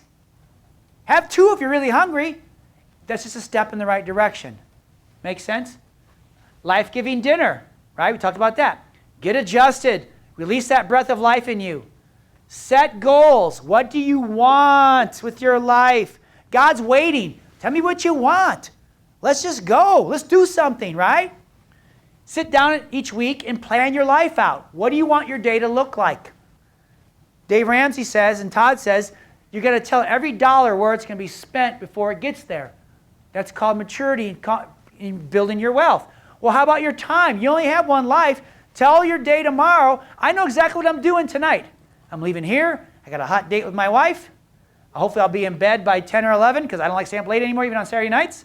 I'm going to get up tomorrow. I'm going to work out because I took Thursday, Friday, Saturday off because I want to get this thing done. I'm going to plan out the next week. I'm planning it out. And then I just live it. Well, that's too rigid. No, I plan in naps. I plan in fun, right? And the team knows, oh no, it's 2 o'clock. Don't you bother him. He's napping. Oh no, I'm very protective of you become very protective of you and your environment as well, okay? Creating and protecting your good mood. You have got to protect your mood. Just because you woke up and said that affirmation 4 times and you then you get out of bed. You know, you ever that prayer? Lord, bless me today. I don't hurt anybody, but now I'm about to get out of bed. All right? Basically, there's the great card I sent one time to my kids. When your feet hit the ground, I want the devil to say, oh no, they're up. That's really what I want them to say. Okay? So you got to protect your mood. Torch. You're running. It's lit. Oh, my mood. Oh, I feel it going bad. Oh no. Okay. Affirmation. It's okay. My dog loves me. Okay, I'm good. Keep going, right? Right? Okay? Praying. Lord, help me. Lord, bless them. Help that person who's making me crazy, right? What do you feed in your mind, right? If all you're doing is watching soap operas, what's that feeding your mind? Versus if all you're watching is my videos on YouTube, what's that feeding your mind, right? Watch more YouTube? Watch more of my videos on YouTube. Spending time with loved ones to fill yourself up. Quiet time. Are you mapping out your life? Are you planning a vacation? I don't have the money. Well, you may not have the money today, but will you have the money in 5 years? And if you would simply make healthy choices every day and put money aside every day, you'd be surprised at how much money you'd have in 5 years and take the trip of your dreams. But if you don't have the health to pull it off, it's not fun either. So you have in your pack this don't get it plan. Again, how many of these checklists can you check off each day? So you make a choice to wake up and think about one good thing. You drink water. You get your workout in and you brush your spine. You take your nutrition. You do your morning snack.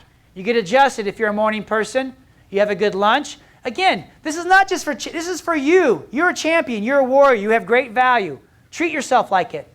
Because if you don't, no one else will. Quit waiting for your husband or wife to do all this for you, or your kids or your dog, right? You take responsibility for this, at least for the next 30 days, and let's see what changes. We are doing a 21-day challenge. If you look in your packet, you have a calendar. Starting next week, we're meeting here at 8:30, and I'm going to take you through the workout. I'll teach you. I'll help you with your MyFitnessPal. I'll help you with your food plan. Email me, and I'll send you all the links and videos. If you really want to start taking this one day at a time, slow and steady, and start making simple changes, I'm here to help you. Use me up. I'm not that busy. I'm not that busy. I'll send you how to go shopping video. I'll help you up with MyFitnessPal. I have a link to 5 days of advanced plan eating. I have the 4-day workout sheet you just got. You have the 7-day journal. Again, don't come to me and say, blah, blah, blah, blah, blah, eating. I'm going to say, show me your journal for a week. Well, I didn't fill it out. Then I'm not going to talk to you about it until you fill it out. Fill it out, then bring it to me, okay? Text me with any questions you have. Then on March 4th, we're going to have a party. Everybody say party. Party. You're going to make food and we're going to eat it, okay? And then I'm going to do a workshop on, well, what's next? How are we going to keep this going? Again, I have a video, how to shop, right? Just email me or text me or get a hold of us, and we'll send you. It's on the YouTube, it's on the Spine Geek YouTube channel. All these videos, including today, is on the YouTube Spine Geek channel. I looked it up. Again, does this work? This is Rex and Mary Pat. Their spines were trashed. They got their spine, and they were overweight. They started maximizing their health, got their spines better, turned on God's breath of life, and now there's Rex and Mary Pat. These aren't my patients, they're friends of mine's patients, but they applied what I'm teaching today. This is John, 306, 184. Do you think John is stronger physically, emotionally, and spiritually at 184? Absolutely. Because if he's not, guess what's going to happen in a year? Put it right back on or be dead. This is June of 2015 for Celeste. This is 2016. She said, I don't want to miss out on my daughter's graduation. I want to be healthy. I don't like where my life's taking me, and I want to change. And she did. Physically, emotionally, mentally, spiritually strong now. And again, Hazel, physically, out serving God, not getting cancer like the rest of women in her family, out serving God, being strong physically, emotionally, mentally, spiritually. So again, our mission is your health. That's our mission. Not just your health body, but your mind and your spirit. If you want to get a hold of me, I'm your doctor. You can text me at this number, call the office, email. We will work on personalizing what works for you. Each of you are different. Each of you are different. So we can't cookie cutter this thing, okay? I'm here for you. Don't let the devil come and say, oh, no, no. Text me, call me. We'll figure it out together, okay? Use me up. Again, if you haven't made your appointment yet and you're a guest, please do that today. That's your breath of life being trapped here. This is it being released. Please, and not just you, but everyone in your family. And again, guess what? Raise your hand if you've known somebody that should have been here today. So guess what? Grab them, kidnap them, and bring them back next Saturday. We're going to do the same thing. Try to. At noon. Noon to 9:30 p.m. No, I'm just kidding. Noon to 12. Bring them back. Bring them back. Because they may be suffering. Physically, emotionally, spiritually. They may be suffering. And you know who they are. Just look in your cell phone. There they are. Everyone in your cell phone. Bring them back next week. Or I'll come to your house, your school, your work. Set up a talk. I'll come there and do this for them. 20-minute version. Hour version. 10-hour version. Whatever you want. And the winner is... 3, 4, 7, 5, 5, 337. 552. There you go. There you go. So, you won 30 days of free nutrition. Thank you. So, what you do is set up a time to get muscle tested, and then we'll map out your whole plan, and we'll get you what you need, okay? Everybody give her a hand. Yay! Change nothing and nothing changes. Say it again. Say change nothing and nothing changes. Maybe it won't work out. Maybe there is no God. Maybe there is no heaven. My wife likes me though, so let me just keep believing my little story, okay? And it's working for me. I encourage it to work for you. If it does though, it'll be the best adventure. Maybe seeing if it's the best adventure ever. Watch this quick video and we'll wrap it up.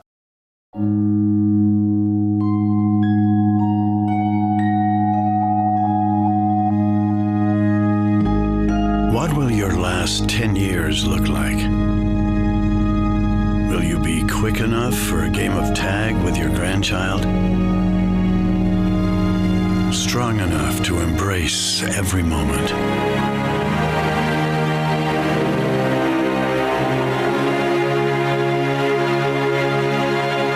Will you grow old with vitality? Or get old with disease?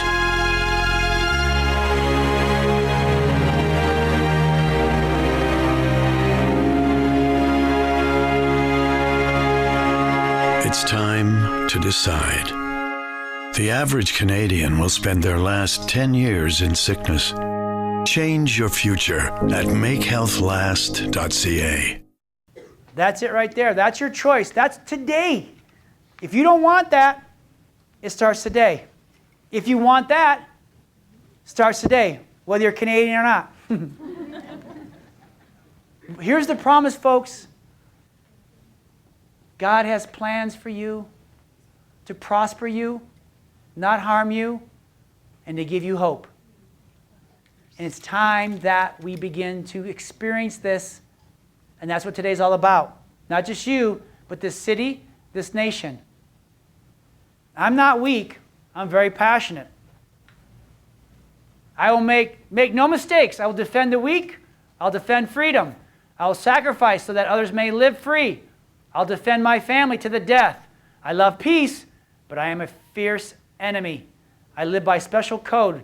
I live with honor. I was born to be the warrior. That's how I am with you, to help you, to defend you. The reason why I get passionate is because healthcare is a serious injustice done to the promises that God has put on you and your breath of life. Amen. That's what fires me up. And so Martin Luther King said he had a dream. I got a dream too. It's every child, the minute they're born, that they're giving life-giving care, they're getting adjusted, they're giving real food, and not vaccinated with toxins and poisons. Children growing up in schools that actually feed their mind, feed their body, and feed their spirit to help them become everything God created them to be. Families living at peace together, loving each other, and carrying their torches together, because when your family puts the torch together, the torch shines brighter. High schools are safe, not places of shootings because of the side effects of medication. Colleges are strong, giving people worldviews that can go out and now make this world a better place. Using intelligence, using creative power. Some of the best dreams are still in heaven waiting to come down to people who are simply just asking God for wisdom. Marriage is strong, vibrant, passionate. Women getting pregnant when they want to and not getting pregnant when they don't want to. I put through both those in there, right? Men looking strong, families looking strong. Cancer only for those who choose not to obey and follow laws of health and healing. Heart disease, diabetes, they're just choices. You don't have to have it. It's up to you. Free country. But don't force anything on me or my family and take away my rights to be healthy because you're just afraid or for a profit. I see schools safe. I see centers budding up, houses, where when you're tired of cutting your own grass, you're tired of taking care of your bills, you go to live in a home, but the home is fun. It's 3 or 4 couples or families living in one big house called the fourth quarter of life, where you're taking vacations. People are watching all your affairs. That's really what a retirement center should be. I'm going to go out and have fun. When I come home, I'll eat, I'll work out, I'll get adjusted, I'll be healthy. To me, that's where I like to have my mom and dad and me end up someday, right? Less responsibility of life, having more fun and expressing my health. And when the time comes and I go to sleep and God takes my breath, I get to go to heaven and enjoy it. That was the original plan, and that's the plan we have for you. And as your doctor and as your healing center, that's what I want for you. That's my dream for you, my dream for your children, my dream for their family, and dream for this nation. That's where it's at. That's where it's at. Your world needs a stronger you. So thank you for coming. God bless you. I love you. We'll see you on your next adjustment. Give yourself a hand for coming.